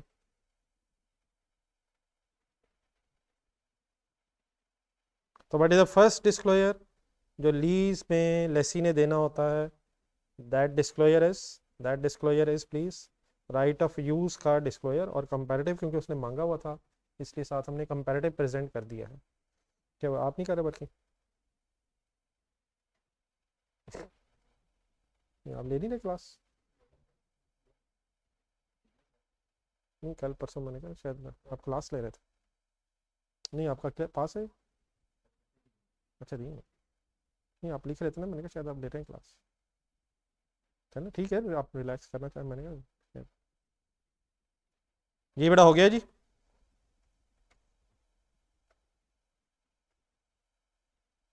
चलें जी, second heading, second disclosure lease liability का। तो वर्ड्स पहले सुन लें ज़रा। मैच्योरिटी एनालिसिस, वर्ड से परेशान ना होइएगा, मैं अभी समझाता हूँ। एक स्टैंडर्ड के जो वर्ड्स हैं वो पहले मैं लिख रहा हूँ। लीज लायबिलिटी से रिलेटेड एक डिस्क्लोजर होता है, जस्ट अ मिनट लिखने की जल्दी ना कीजिएगा। उसे मैच्योरिटी एनालिसिस बोलते हैं। बाद में इन वर्ड्स का मीनिंग का मैं भी आइडिया देता हूँ। और एक डैश है, माइनस नहीं है। किस चीज़ का maturity analysis? Contractual undiscounted lease payments. Share holders को कॉन्ट्रैक्ट के मुताबिक लीज पेमेंट्स का एक डिस्क्लोजर देना होता है। हेडिंग पूरी है मैच्योरिटी एनालिसिस, और किसका मैच्योरिटी एनालिसिस? उन कॉन्ट्रैक्चुअल लीज पेमेंट्स का जो हमने लीज के अगेंस्ट पे करनी है। बेहतर ये होगा कि आसान सा डिस्क्लोजर है, वो मुझे ज़रा थोड़ा सा बना लेने दें, मैं इन वर्ड्स का भी ज़रा मीनिंग बता दूंगा और वो डिस्क्लोजर भी ज़रा बनाना सिखा दूंगा, फिर आराम से लिख लीजिएगा। ठीक है प्लीज़ जी। अब ये जो डिस्क्लोजर है लीज लायबिलिटी का, ये कंपैरेटिव भी बनाना है, तो ये आमने सामने ज़रा बनाना मुश्किल होगा, मैं ऊपर नीचे ही बनाऊंगा। तो फॉर द ईयर एंडेड, पहले करंट ईयर आ जाएगा 30 जून 2012, और उसके बाद फिर 11 का मेरा ख्याल आप बनाएंगे जी। वो चीज़ें भी डेफिनेटली डिस्क्लोज होनी चाहिए, लेकिन चलें आपने अब याद करवाया तो मैं जस्ट लिख देता हूँ। सॉरी शायद मेरे जहन से निकल गया जी। मिस्टर समी कह रहे हैं, जस्ट एक सेकंड, मैच्योरिटी एनालिसिस से पहले मिस्टर समी कह रहे हैं कि डेप्रिसिएशन मेथड और यूजफुल लाइफ भी लिखनी चाहिए। बिल्कुल लिखनी चाहिए, मेरे जहन से निकल गई। आप जस्ट एक लाइन में जस्ट रिमाइंडर के तौर पे लिख लें डेफिनेटली। अब मेरा ख्याल है ऐसे टाइम वेस्ट करने की ज़रूरत नहीं, 10 साल है, स्ट्रेट लाइन मेथड है। अब स्पेस अगर नहीं रही तो जस्ट लेकिन मेंशन कर लें कि ये डेफिनेटली डिस्क्लोजर होना चाहिए था। फिर मेजरमेंट बेसिस भी, और डेफिनेटली इस वक्त कॉस्ट मॉडल है, रिवैल्यूएशन के नहीं है क्योंकि रिवैल्यूएशन है नहीं। ठीक है जी, सॉरी, ये भी डिस्क्लोजर होने चाहिए। जो मैं ज़रा शायद मैच्योरिटी एनालिसिस को समझाने की जल्दी की वजह से मैं ज़रा आगे चला गया। ठीक है बेटा प्लीज़ जी। ऑनलाइन स्टूडेंट्स सब ओके है? ये यकीनन होना चाहिए IAS 16 से रिलेटेड जो बाकी डिस्क्लोजर है। रिवैल्यूएशन वाले तभी होंगे अगर बीच में लीज के रिवैल्यूएशन इन्वॉल्व हो जाए। ठीक है, अब फोकस करें ज़रा ये मैच्योरिटी एनालिसिस पर। ये बेटा करना ये होता है, वर्ड्स मेरे गौर से सुनिएगा ज़रा। मैच्योरिटी एनालिसिस का यहाँ मैच्योरिटी का मतलब है रीपेमेंट। ये हमारे लीज के पैसे कब मेच्योर होने हैं, मींस कब रीपे होने हैं। तो ये लीज की रीपेमेंट की डेट्स के हवाले से सॉर्ट ऑफ का डिस्क्लोजर बन रहा है, या लीज की रीपेमेंट के पीरियड के हवाले से बन रहा है। तो मेच्योरिटी तो सिंपली ये है, जिस तरह कहा जाए कि आपका लोन कब मेच्योर हो रहा है, तो एक टर्म यूज़ हो जाएगी, उसका मतलब होगा कि लोन कब रीपे हो रहा है। तो हमने लीज की पेमेंट्स की जो लीज की जो पेमेंट्स हैं वो किन पीरियड्स में होनी, उसका एक एनालिसिस करना। अगले जो वर्ड है वो लिखा है कॉन्ट्रेक्चुअल। कॉन्ट्रेक्चुअल का मतलब एग्रीमेंट के मुताबिक, लीज पेमेंट्स का मतलब वो पैसे जो लीज में देने हैं। अनडिस्काउंटेड का मतलब ये है कि विदाउट एनी प्रेजेंट वैल्यू हमने बताना है। तो ये बात बिल्कुल सिंपल ये है कि एक सेकंड ज़रा अपना दोबारा वही फाइनेंस चार्ज एलोकेशन टेबल सामने रखें ज़रा। ये असल में इन अमाउंट्स की बात हो रही है विदाउट एनी डिस्काउंट, सिंपली जो लीज पेमेंट्स की फिगर्स हैं अनडिस्काउंटेड प्रेजेंट वैल्यू के बगैर आपने बतानी है। मीन्स ये जो फ्यूचर की पेमेंट्स हैं इसका डिस्क्लोजर देना है। इसका तरीका ये होता है कि सबसे इंपॉर्टेंट इसमें बस ये है कि जिस डेट पे आप डिस्क्लोजर बना रहे हैं, इस वक्त हम 30 जून 2022 के एंड पे डिस्क्लोजर बना रहे हैं, तो आपने जो फ्यूचर की पेमेंट्स हैं, जो पेमेंट्स हो चुकी हैं उसकी बहस नहीं है, जो फ्यूचर में पेमेंट्स होनी है उनका डिस्क्लोजर शेयर होल्डर्स को बताना है। विच मीन्स अगर हम 30 जून 2022 के एंड पे खड़े हैं, 30 जून 2022 के एंड पे, तो ये फर्स्ट रेंटल भी पे हो चुका होगा और सेकंड भी पे हो चुका होगा, लेकिन अभी ये थर्ड 1 जुलाई 2012 वाला पे नहीं हुआ होगा 30 जून 2012 वाले साल के एंड पे। 30 जून 2012 वाले दिन अभी ये अगले 2 रेंटल और ये एंड में परचेज ऑप्शन की जो अमाउंट्स हैं ये हमारी आउटस्टैंडिंग रह गई हैं। मेरी बात का मतलब ये बन रहा है कि आप जिस डेट पे खड़े होकर डिस्क्लोजर बना रहे हैं आपने उससे ऑनवर्ड सोचना है। ये सबसे इंपॉर्टेंट वर्ड्स ये हैं, आपने उस डेट से ऑनवर्ड सोचना है और ये बताना है कि आपके पैसे कितने कितने किन किन सालों में पे होने हैं। तो इट मीन जो 30 जून 2012 तक पेमेंट्स हो गई उनकी हमारी बहस नहीं है, हमें ये डिस्क्लोजर ऑनवर्ड्स बनाना होता है। और करना ये होता है कि कुछ वर्ड्स हैं उनसे भी टेंशन में नहीं आना आपने। एक सबसे पहले लिखना होता है less than 1 year. Less than 1 year का मतलब ये होगा कि अगर हम 30 जून 2012 के एंड पे खड़े हैं तो लेस देन 1 ईयर, ये ऑनवर्ड ईयर्स हैं, लेस देन 1 ईयर। तो लेस देन 1 ईयर मीन्स 2013 तक, एक साल के गुजरने तक अगले साल में हमने कितने पैसे देने हैं। उसके बाद वर्ड्स हो जाएंगे 1 to 2 ईयर्स में कितने पैसे देने हैं, और 1 to 2 ईयर्स में इस वक्त कौन सा साल एप्लीकेबल होगा, 2014। हमारा शायद एग्रीमेंट यहीं ख़त्म हो जाएगा। अब मैं ईयर्स लिख रहा हूँ, ये ईयर्स लिखने ज़रूरी नहीं होते हैं, एम्फोसाइज कर रहा हूँ। अगर हमारा लीज का एग्रीमेंट 15 में भी चलना होता तो अगले वर्ड्स हो जाते 2 to 3 ईयर्स। उसके बाद भी अगर पेमेंट्स होती तो 3 to 4 ईयर्स।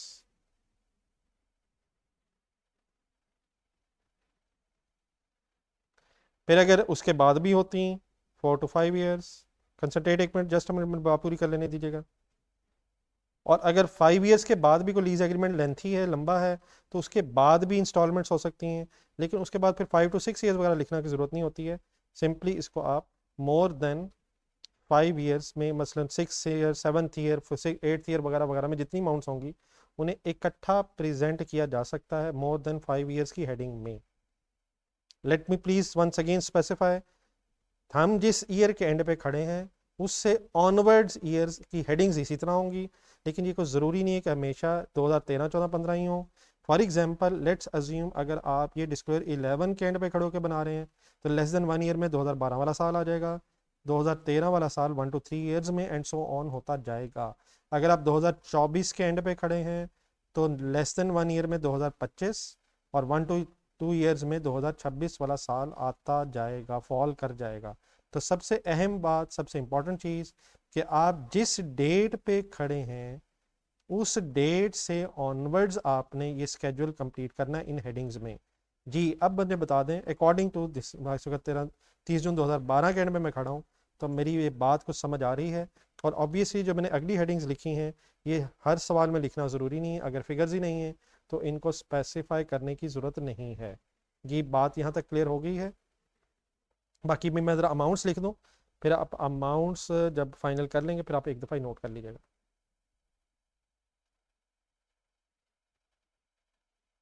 जी अब ज़रा अपना स्केड्यूल देखें, 30 जून 2012 है,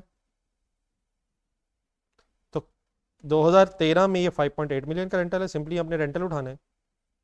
तो 13 वाले साल में एक 5.8 मिलियन आ जाएगा लेस देन 1 ईयर में, 1 to 2 ईयर्स में फिर एक 5.8 मिलियन आ जाएगा। लेकिन अगला ध्यान से देखिएगा, अगली डेट 1 जुलाई 14 नहीं है, 30 जून 2014 ही है।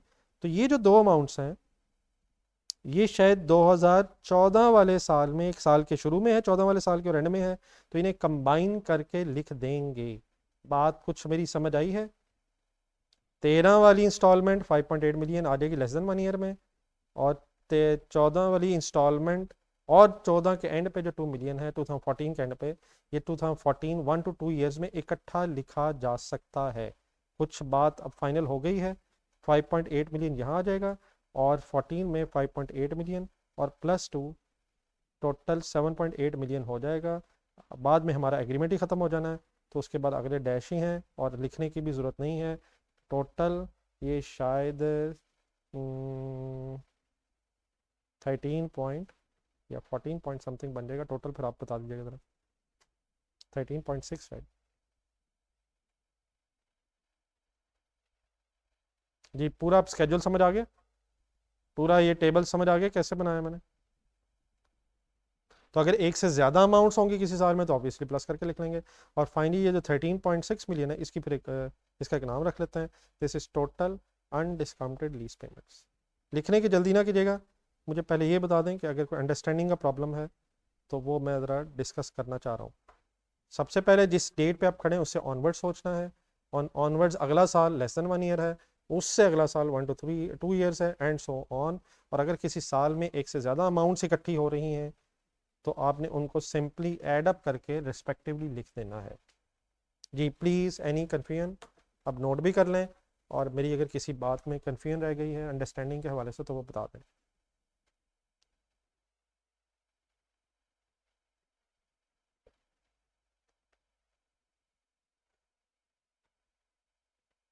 थर्टीन पॉइंट सिक्स ही है ना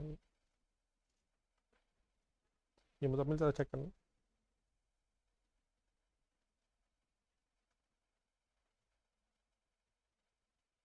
5.8 प्लस 7.8,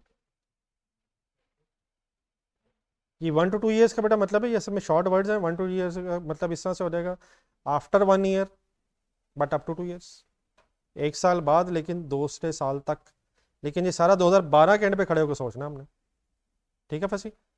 2 to 3 ईयर्स जो लिखा हुआ है more than 12 months but up to 3 years, तो ये इस तरह से हेडिंग ज़रा शॉर्ट वर्ड्स में बनी हुई है। मैं इन अदर वर्ड्स शायद बात ज़्यादा आसान ये है, एक एक साल अगले एक एक साल इसमें फॉल कर रहे हैं।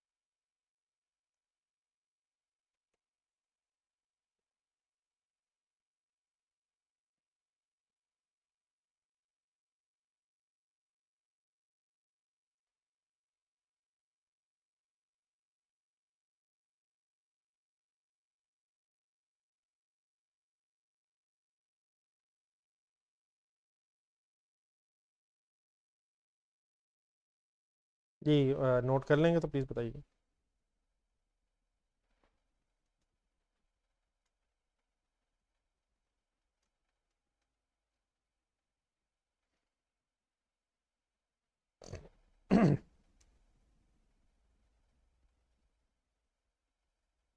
जी कंपेरेटिव ईयर का बनेगा, लेकिन बेटा कंपेरेटिव ईयर का आमने सामने ज़रा बनाना टफ है, तो जब आपने ये बना लिया है तो डेफिनेटली इसके बाद कंपेरेटिव भी बनना है। तो फॉर द ईयर एंडेड 30 जून 2011, ये ज़रा इंडिविजुअली बनाएंगे खुद से, आमने सामने भी बन तो सकता है लेकिन ज़रा थोड़ा सा शायद सोचना डिफिकल्ट था, इसलिए मैंने ऊपर नीचे बनाना चाह रहा हूँ।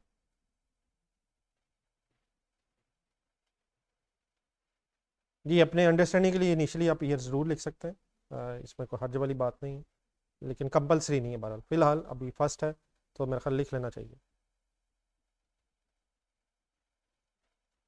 कोई गलत वाली बात नहीं है, लेकिन बहरहाल ये ज़रूरी भी नहीं है।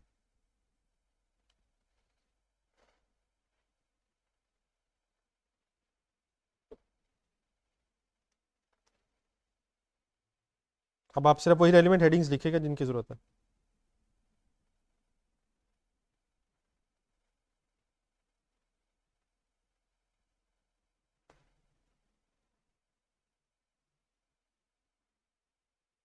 जिस ईयर एंड पे आप खड़े वर्किंग कर रहे हैं उस ईयर से ऑनवर्ड सोचना है। 11 के एंड पे अगर आप खड़े हैं तो 12 वाला साल भी रेलिवेंट है, 13 वाला साल भी रेलिवेंट है, और 14 वाला साल फिर 2 to 3 ईयर्स में फॉल कर जाएगा, और उसके स्टार्ट पे भी एक 5.8 है, और एंड में 2 मिलियन की परचेज ऑप्शन की अमाउंट भी मौजूद है। और इससे आगे मैं इसलिए नहीं जा रहा क्योंकि रेलिवेंट फिगर्स नहीं हैं। ये शायद मिल के 19.4 शायद बन जाएगा।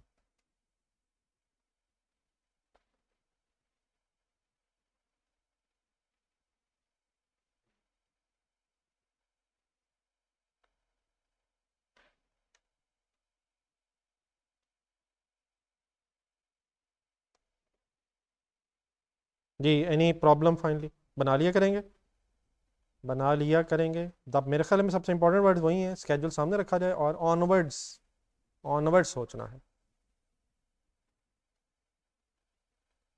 चलें जी, फाइनली आ जाएं ज़रा। ये अल्हम्दुलिल्लाह एक राइट ऑफ यूज़ का स्केड्यूल बन गया, मैच्योरिटी एनालिसिस बन गया, और अब एक नरेटिव पैराग्राफ सॉर्ट ऑफ लिखना है हमने। और नरेटिव पैराग्राफ पे बेटा कोई इन्फॉर्मेशन हम खुद से अज्यूम नहीं करनी हमने, वो डेफिनेटली क्वेश्चन में दी होगी, वहीं से हमने फिगर्स उठा लेनी है। एक पैराग्राफ सॉर्ट ऑफ लिखना है। इंग्लिश में मेरे से मैच होना ज़रूरी नहीं है, लेकिन चलें एक फ़र्स्ट है, ज़रा मेरे साथ लिख लें। उसके बाद फिर जस्ट एक जनरलाइज सी डिस्कशन है। मसलन स्टार्टिंग पॉइंट इस तरह से बना लेते हैं, the company has entered into a lease agreement with a bank. उसके बाद फिर बाकी इंफॉर्मेशन जो है विदाउट वेस्टिंग एनी टाइम, एक आध मिनट में बस जितना लिख सकते हैं। The company has entered into a lease agreement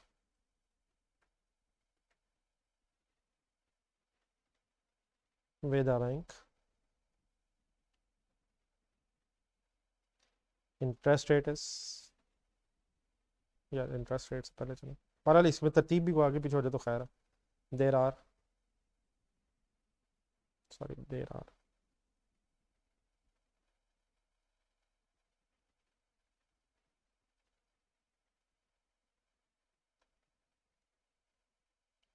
four annual installments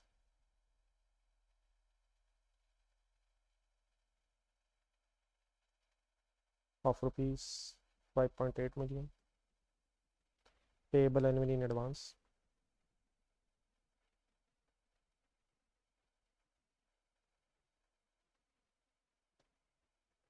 ठीक है। Interest rate is, interest rate, ये सब कुछ क्वेश्चन से मिल रहा है हमें। Interest rate is 15.7 to 5879%।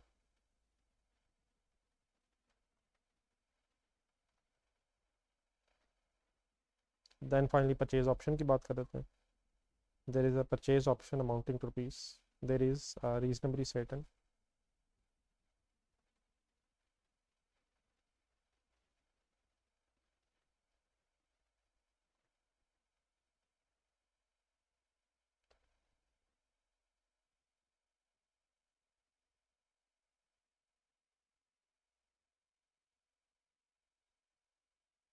there is a reasonably certain purchase option of rupees 2 million at the end of the lease term.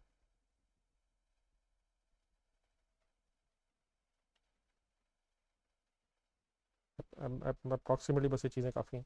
Interest rate का जिक्र हो जाए, इंस्टॉलमेंट्स का जिक्र हो जाए, और परचेज ऑप्शन अगर कोई है तो उसका जिक्र हो जाए, एंड दैट्स इट। ठीक है, बना लिया करेंगे।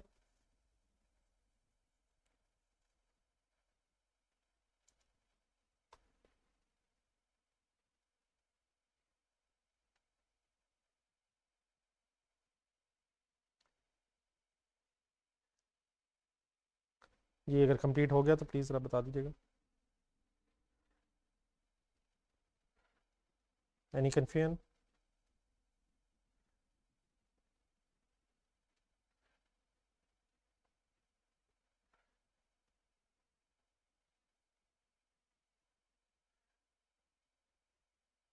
जाने दें यार, टेबल से देख के हुआ क्या हो गया। तो पिछले दफ़ा, पिछले साल भी हुआ 2012, एक इंस्टॉल 2014 में के स्टार्ट पे भी एक इंस्टॉलमेंट है 5.8 मिलियन, और 2014 के एंड पे भी 2 मिलियन है। सेम ईयर में दो फिगर्स आ रही हैं, साल और एंड में।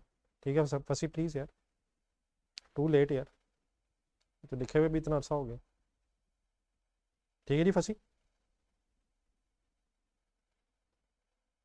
वो डिफरेंट ईयर्स नहीं है, वो सेम ईयर की स्टार्टिंग और एंडिंग डेट है। जी सर, अलहमदिल्ला क्वेश्चन नंबर 3 हमने हर एंगल से अब कंप्लीट कर लिया है।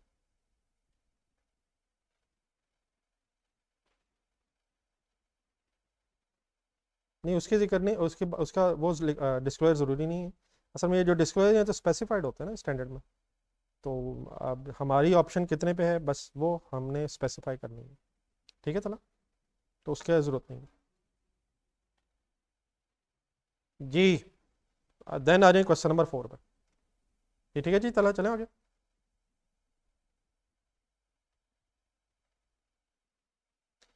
जी सर क्वेश्चन नंबर 4 शुरू करूँ, टाइम है अभी, कर लेते हैं।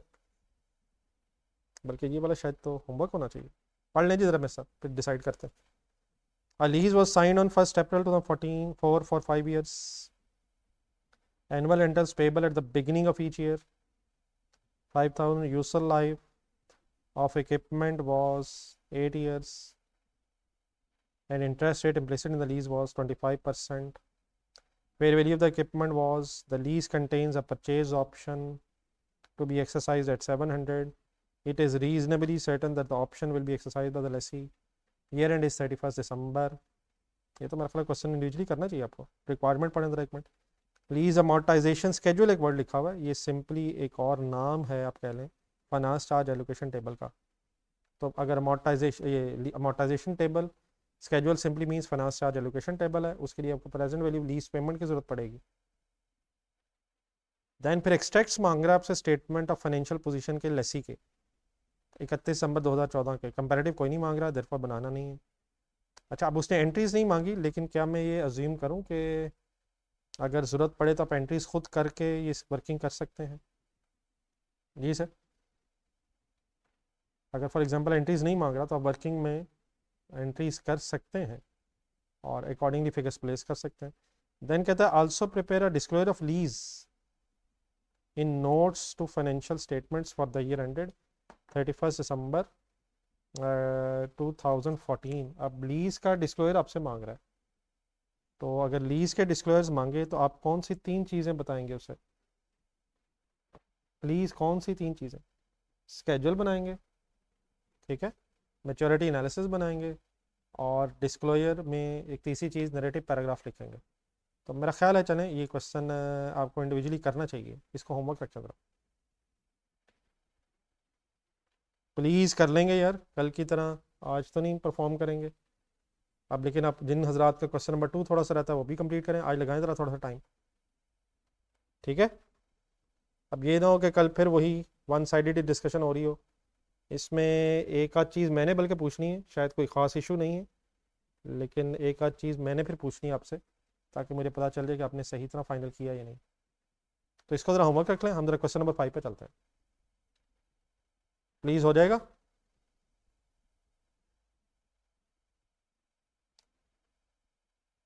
ये इंशाल्लाह बिल्कुल ठीक है, मुसलमानों वाला इंशाल्लाह, ये मुसलमान का इंशाल्लाह यही होता है कि वो अपनी बेस्ट एफर्ट करता है, बाकी यकीनन एंड में तो अल्लाह ताला ही फाइनल फैसला करते हैं कि होना क्या है। एक पाकिस्तानी वाला मुसलमान इंशाल्लाह भी होता है, ये मेरे ख्याल मेरे से पहले भी आपने बात सुनी होगी, मेरी तरह के पाकिस्तानी वाला इंशाल्लाह ये होता है कि करना कुछ नहीं है, और बाद में ना हो तो कह देते हैं अल्लाह माफ़ करे कि शायद अल्लाह ताला की मर्ज़ी नहीं थी। तो आम मुसलमानों का इंशाल्लाह क्या है कि हम इंशाल्लाह अपनी बेस्ट एफर्ट करेंगे, बुक्स खोलेंगे, टाइम निकालेंगे, मोबाइल ऑफ़ कर देंगे, किताबें खोल के प्लीज़ कोशिश करेंगे, और इंशाल्लाह अल्लाह ताला की मदद ज़रूर आएगी और हम वर्किंग कर लेंगे। जी बेटा एंट्रीज़ अगर बगैर किए बगैर आप करना चाहें ज़रूर कर सकते हैं, लेकिन अगर महसूस हो कि ज़रूरत है तो एंट्रीज़ वर्किंग में लिख लेंगे। ठीक है मिस्टर उमर, चले आए क्वेश्चन नंबर 5 करते हैं।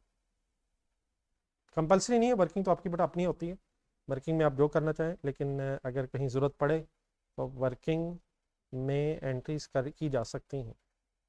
जी question number 5, Numan engineering.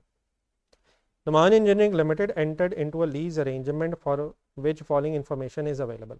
Concentrate जी, डेट ऑफ एग्रीमेंट दिया हुआ है, लीज पेमेंट्स दी हुई हैं 25 लाख, लेकिन आगे लिखा हुआ है सेमी एनुअली इन एरियर्स। अभी तक जो क्वेश्चंस कर रहे थे हम, इसमें एनुअल एनुअल इंस्टॉलमेंट्स आ रही थी, लेकिन ये सेमी एनुअल, सेमी एनुअल का वैसे मीनिंग क्या होता है? 6 मंथली, साल में 2 हो जाएंगी। अब ये क्वार्टरली भी हो सकती हैं, मंथली भी हो सकती हैं।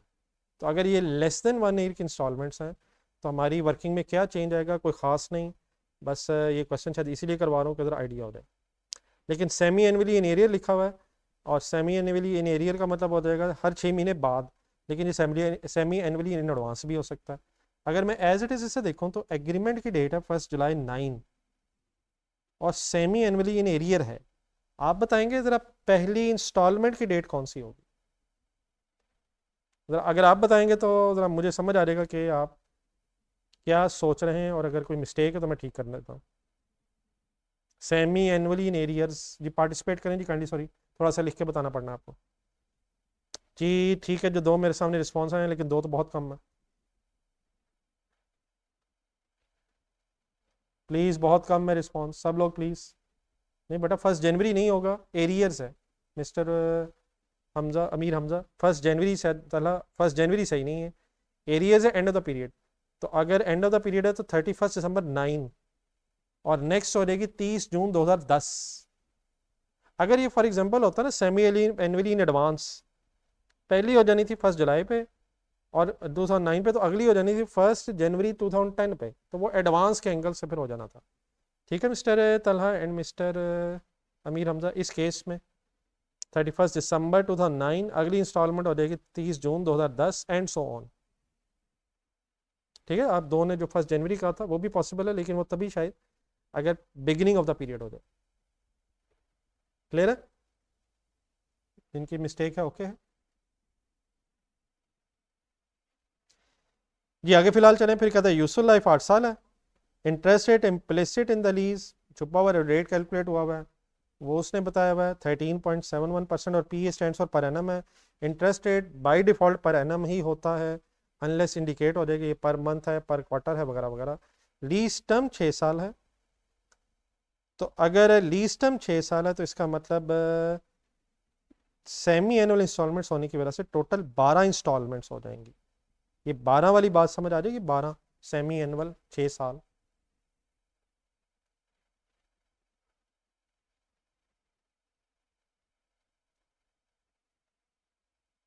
जी रिक्वायरमेंट सिंपली है present value of lease payments, बाकी सारा एंट्रीज वाला कॉन्सेप्ट सेम है, present value of lease payments. और अगर ज़रूरत पड़ती है थोड़ी सी बात मैं और भी कर लेता हूँ, लेकिन जो मेन डिफरेंस थोड़ा सा है बस वो शायद यहीं से समझ आ जाएगा। जी सबसे पहले ये वर्किंग है, आप डेफिनेटली लिखिएगा, लेकिन छोटी सी अगर सुन लें, इस डेटा को अगर मैं देखूँ तो लीज पेमेंट्स में क्या है, कोई ना शुरू में डाउन पेमेंट है, ना किसी परचेज ऑप्शन का एंड में जिक्र है, तो सिंपली एक 2.5 मिलियन के 12 सेमी एनुअल रेंटल्स हैं। तो इनको अगर आप सम करेंगे तो ये मेरा ख्याल है 30 मिलियन बन जाएगा जी। 12 में कोई प्रॉब्लम? 2.5 मिलियन 12, 6 साल, मुझे रिस्पॉन्ड कर दीजिएगा ज़रा। नेक्स्ट चलें, देन हमने ढूंढना है present value of lease payments को। सुनिएगा गौर से प्लीज। तो present value of lease payments का सारा कॉन्सेप्ट सेम है। मसलन सेमी एनुअल पेमेंट्स हैं, क्या ये सेम है? एक से ज़्यादा है, 12 है, सेम है, एक से ज़्यादा है, सेम है, टाइम गैप सब में 6-6 महीनों का होगा, एन्यूटी यूज़ हो सकता है, एरियर्स में है तो इसका मतलब पहली इंस्टॉलमेंट में भी इंटरेस्ट होगा, इसका मतलब एन्यूटी लग जाएगा।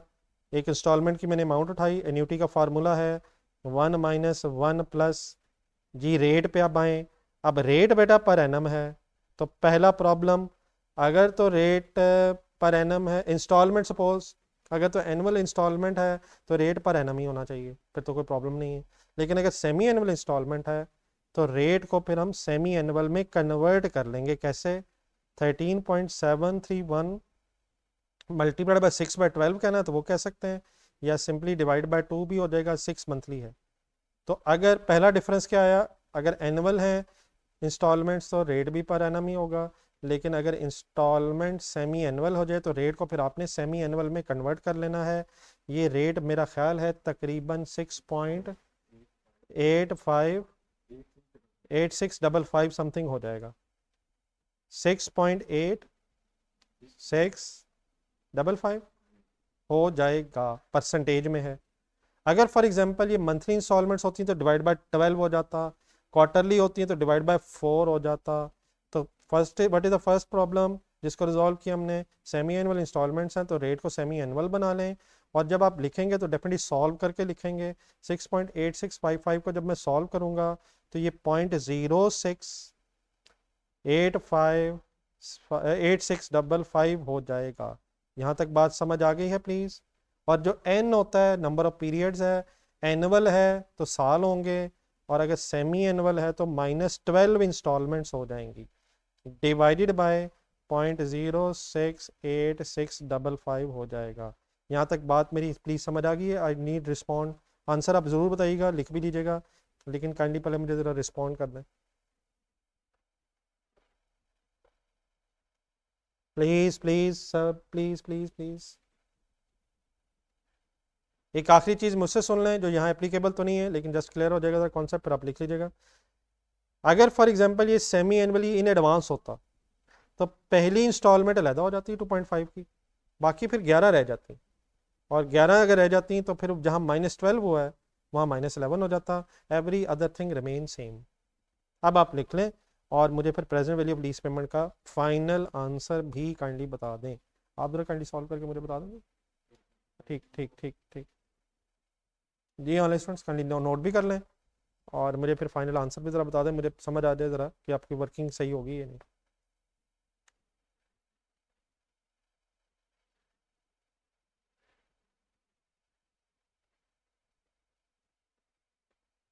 जी, अगर फॉर एग्जांपल ये एडवांस में इंस्टॉलमेंट्स होती मिस्टर उमैर तो पहली इंस्टॉलमेंट अलहदा से as it is present value की आ जाती, और बाकी फिर 11 इंस्टॉलमेंट्स रह जाती हैं जिनमें इंटरेस्ट होता। लेकिन इस केस में डेफिनेटली ये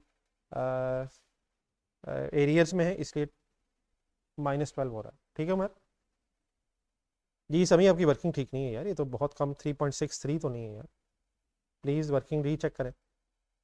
मिस्टर उस्मान राउफ बिल्कुल गलत है यार, किधर निकल गए? वर्किंग ठीक करें प्लीज़, ये तो कैलकुलेटर पे ग्रिप होनी चाहिए।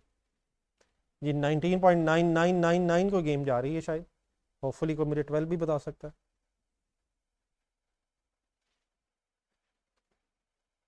जी मिस्टर उस्मान एंड मिस्टर समी, आप लोग अपनी वर्किंग ज़रा दोबारा चेक करें, कॉन्सेप्ट सारा वही है यार।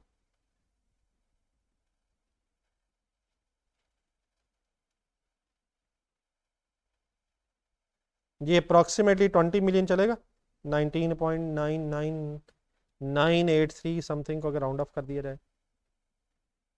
बहरहाल कॉन्सेप्चुअली क्लियर हो गया?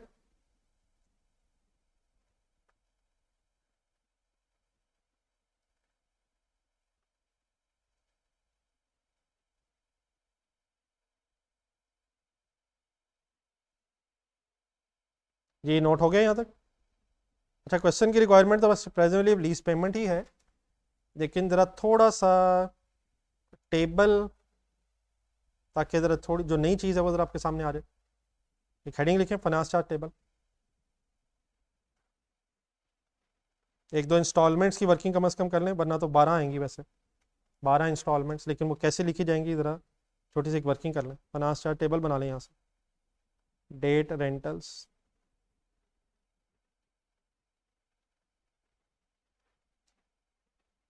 प्रिंसिपल,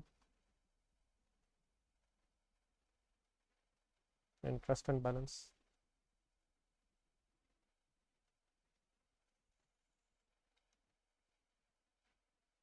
जी रेडी है जी, थोड़ा सा मैं बना दूँ, बस आप नोट कर लीजिएगा, सारा कॉन्सेप्ट वही है, बस सिर्फ सेमी एनुअल होने से क्या चेंज आ रहा है वो ज़रा डिस्कस कर लूँगा। रेडी? टेबल एग्रीमेंट की डेट से स्टार्ट होगा 9, बैलेंस 20 मिलियन लीज लाइबिलिटी की present value, right of use asset debit, lease liability credit, at present value lease payment 20 million, ठीक है। देन बेटा आप जो डेट्स होती हैं वो एग्रीमेंट के मुताबिक लिखेंगे आप। तो 31 दिसंबर 2009, रेंटल होगा 2.5। अब इस रेंटल में जो इंटरेस्ट होगा वो कैलकुलेट तो 20 मिलियन पे ही होगा, लेकिन ये 20 मिलियन अब पूरा साल आउटस्टैंडिंग नहीं रहेगा, ये तो 6 मंथ्स के बाद इंस्टॉलमेंट पे होने से चेंज हो जाएगा। ये बात फॉलो कर रहे हैं प्लीज।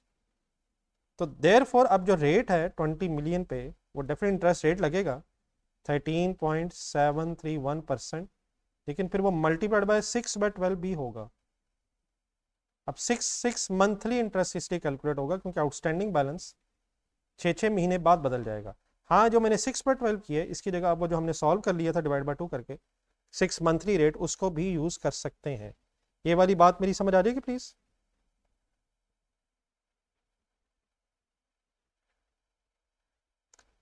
अप्रॉक्सीमेटली आंसर चेक कर लीजिएगा, मेरा ख्याल है 1.3737 शायद बनेगा। बाकी कॉन्सेप्ट सारा वही है, बाकी कॉन्सेप्ट सारा सेम होने का मतलब क्या हुआ, इधर 1.13 शायद बैलेंसिंग फिगर बन रही है प्रिंसिपल की, क्लोजिंग प्रिंसिपल हो जाएगा 18.87 शायद। उस पे फिर अगली डेट आएगी, अब डेट ऑफ एग्रीमेंट 30 जून 2010, उस दिन फिर 2.5 मिलियन का रेंटल है, और अब ये अगली जो अमाउंट है इस पे 6 मंथ्स का इंटरेस्ट बनेगा, और ये फिगर मेरा ख्याल अप्रॉक्सीमेटली 1.30 शायद राउंड ऑफ हो रही है, ये वाली बन जाएगी शायद 1.2, और क्लोजिंग बैलेंस आ जाएगा 17.67 शायद approximately, any rounding off if any. और इसी तरह अब ये 12 इंस्टॉलमेंट्स हैं, 6 महीने वाला जो इंटरेस्ट है ये बस आपको मैं समझाना चाह रहा था। तो ये बना लें ज़रा, और मेरी फिगर्स देख लें अगर कोई मिस्टेक है उसमें।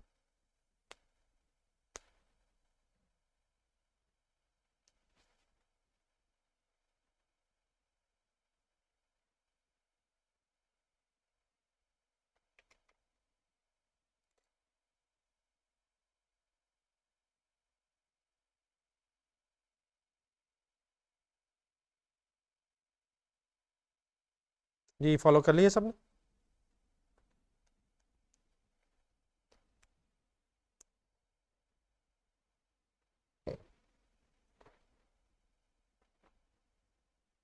फॉलो कर लिया है प्लीज़ सबने?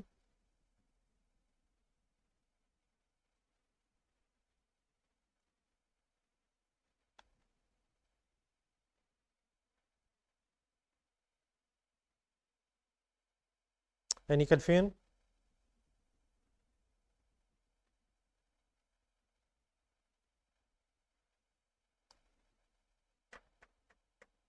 अब मैं टेबल को फर्दर एक्सटेंड नहीं कर रहा, hopefully concept remain same. Definitely अभी 10 इंस्टॉलमेंट्स और आनी है, फिर उसके बाद इंशाल्लाह ये बैलेंस अप्रॉक्सीमेटली ज़ीरो हो जाएगा। तो what is the only difference, semi annual अगर इंस्टॉलमेंट्स हैं तो आउटस्टैंडिंग बैलेंस भी फिर 6 मंथ्स आउटस्टैंडिंग रहेगा। चलें आगे।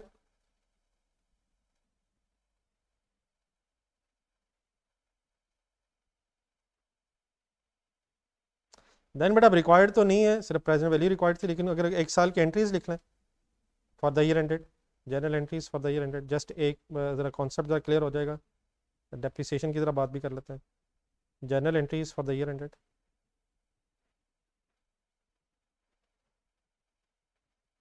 शायद इन एंट्रीज का लिखने का मकसद आपके सामने यही है। सपोज ये 30 जून 2010 ईयर एंड के, every other thing remain same, conceptually speaking कोई प्रॉब्लम नहीं है, लेकिन ज़रा चलें कम से कम 1 साल की एंट्रीज लिख लेते हैं ताकि ज़रा आइडिया सही हो जाए।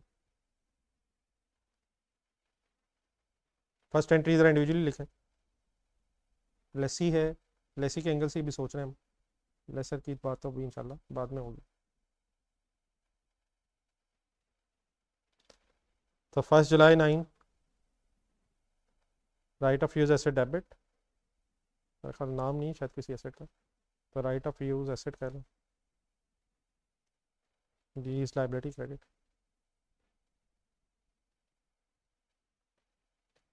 Present value of lease payment 20 million,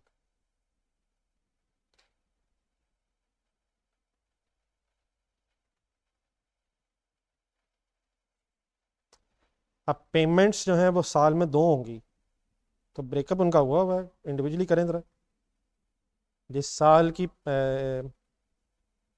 installments हैं उसी साल पे हो रही हैं, इंटरेस्ट भी एज इट इज़ पे हो जाएगा। कर लेंगे?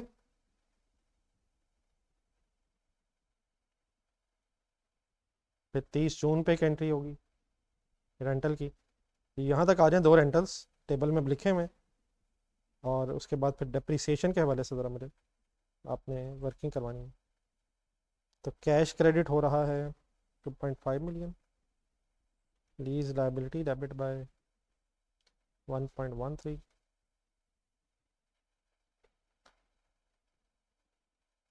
Expense debit by 1.37।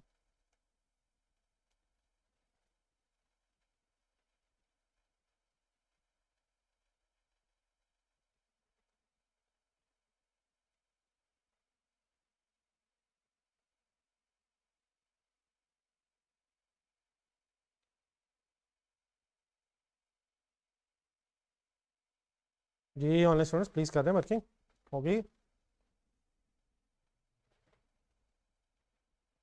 Any confusion? अब यही बेटा, अगर इंस्टॉलमेंट्स फॉर एग्जांपल मंथली होती तो मंथली पेमेंट्स रिकॉर्ड हो जाती, concept remain same. Present value निकालते हुए ऑब्वियसली फिर रेट को पर मंथ होना चाहिए था, और अकॉर्डिंगली एन भी एडजस्ट होना चाहिए। इंशाल्लाह भी इस क्वेश्चन के बाद एक क्वार्टरली वाला भी कुछ सोच लेते हैं थोड़ा सा, ताकि ज़रा कॉन्सेप्ट ज़रा सही फाइनल हो जाए। चलिए मेरे साथ इकट्ठे हो फाइनली। डेप्रिसिएशन, बल्कि आप यहाँ तक आएँ और मुझे आप डेप्रिसिएशन की अमाउंट ज़रा आप ही बताएं, जो कल वाली डिस्कशन हुई थी उसको ज़रा इस डाटा पे अप्लाई करें ज़रा। लेकिन डेप्रिसिएशन से पहले बता दें, उसमें जो ऊपर मैंने 3 एंट्रीज की हैं इनमें कोई प्रॉब्लम तो नहीं है?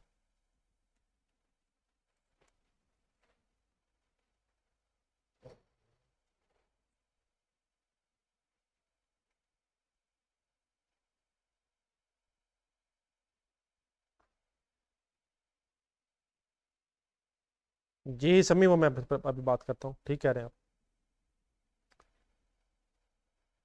ये डेप्रिसिएशन की बात शुरू करूँ प्लीज़? सब ने डेप्रिसिएशन, सब लोग डेप्रिसिएशन देके इकट्ठे हो गए आप?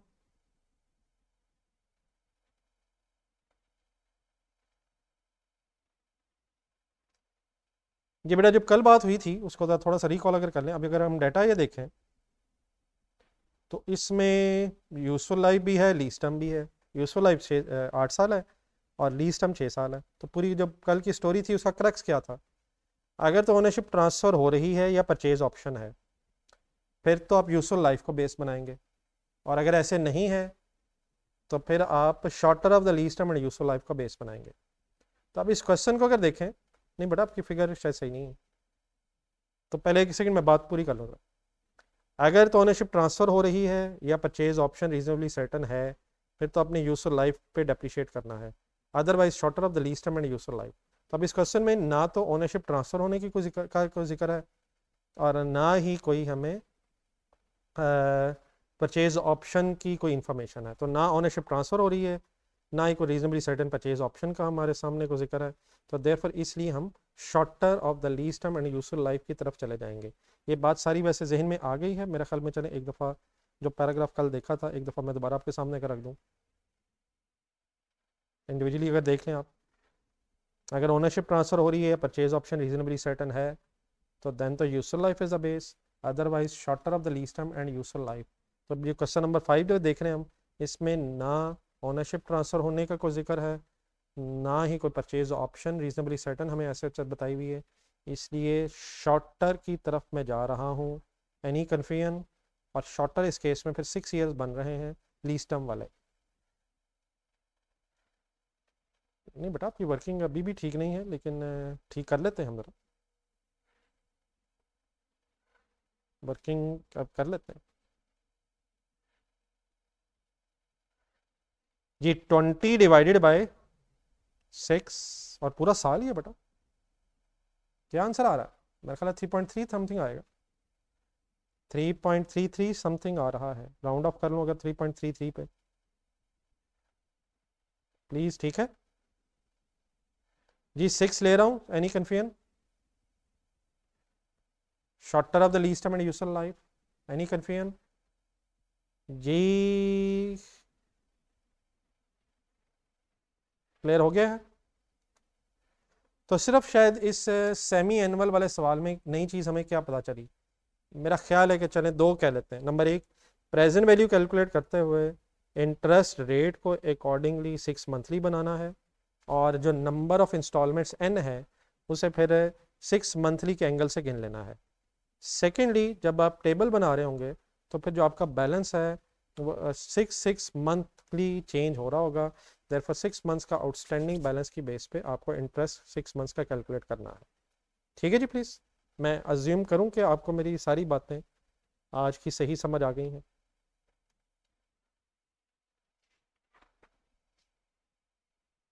कोई कन्फ्यूजन लेके तो नहीं जा रहे? कोई कन्फ्यूजन तो नहीं रह जाएगी?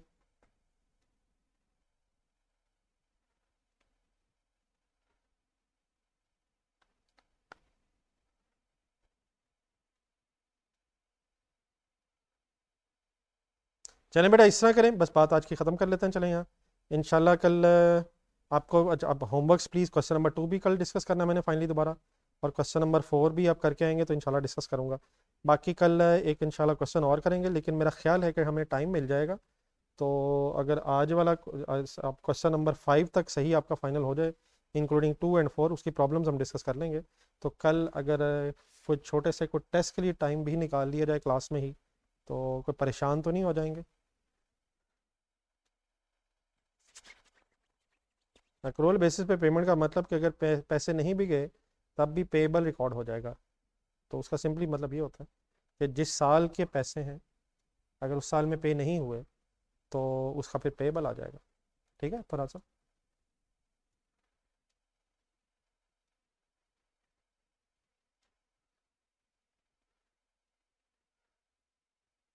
नहीं बेटा, इंटरेस्ट का ईयर वो होता है जो सवाल के मुताबिक हो।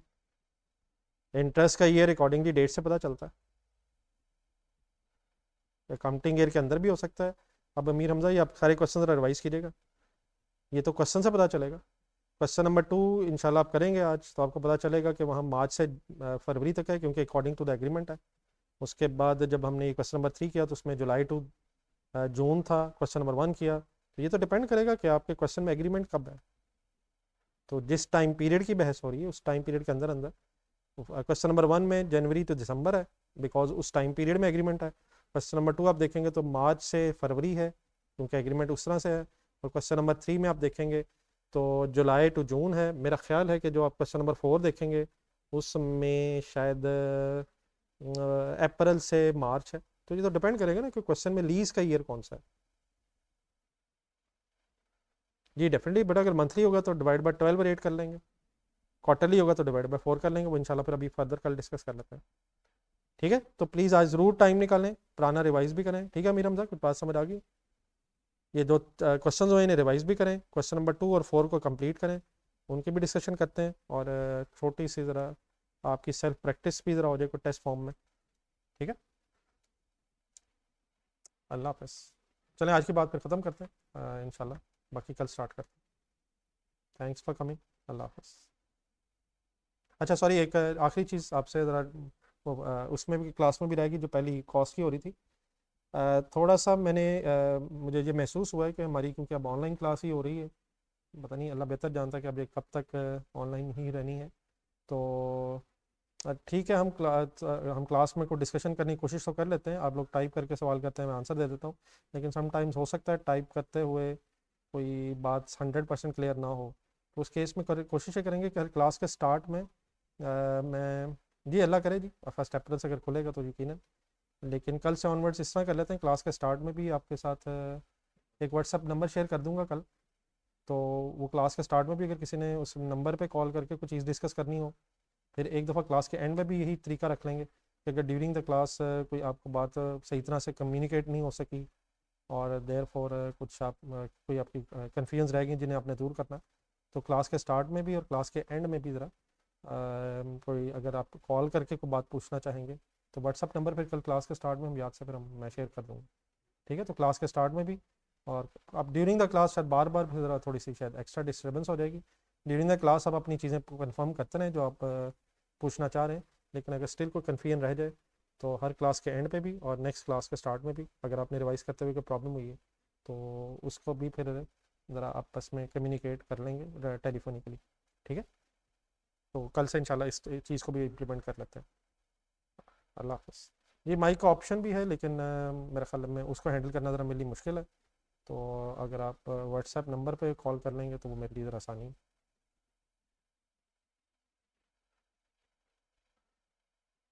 उसको ज़रा हैंडल करना ज़रा मेरे लिए। जी, टेस्ट वैसे लिया जाएगा जैसे पहले लिया जाता था, मींस आपके सामने क्वेश्चन आ जाएगा, आपको पता भी नहीं चलेगा इंशाल्लाह।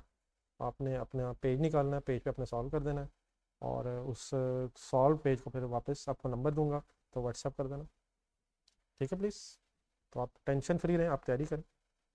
टेस्ट कैसे होगा वो तो टेंशन ही कोई नहीं। अल्लाह हाफ़िज़।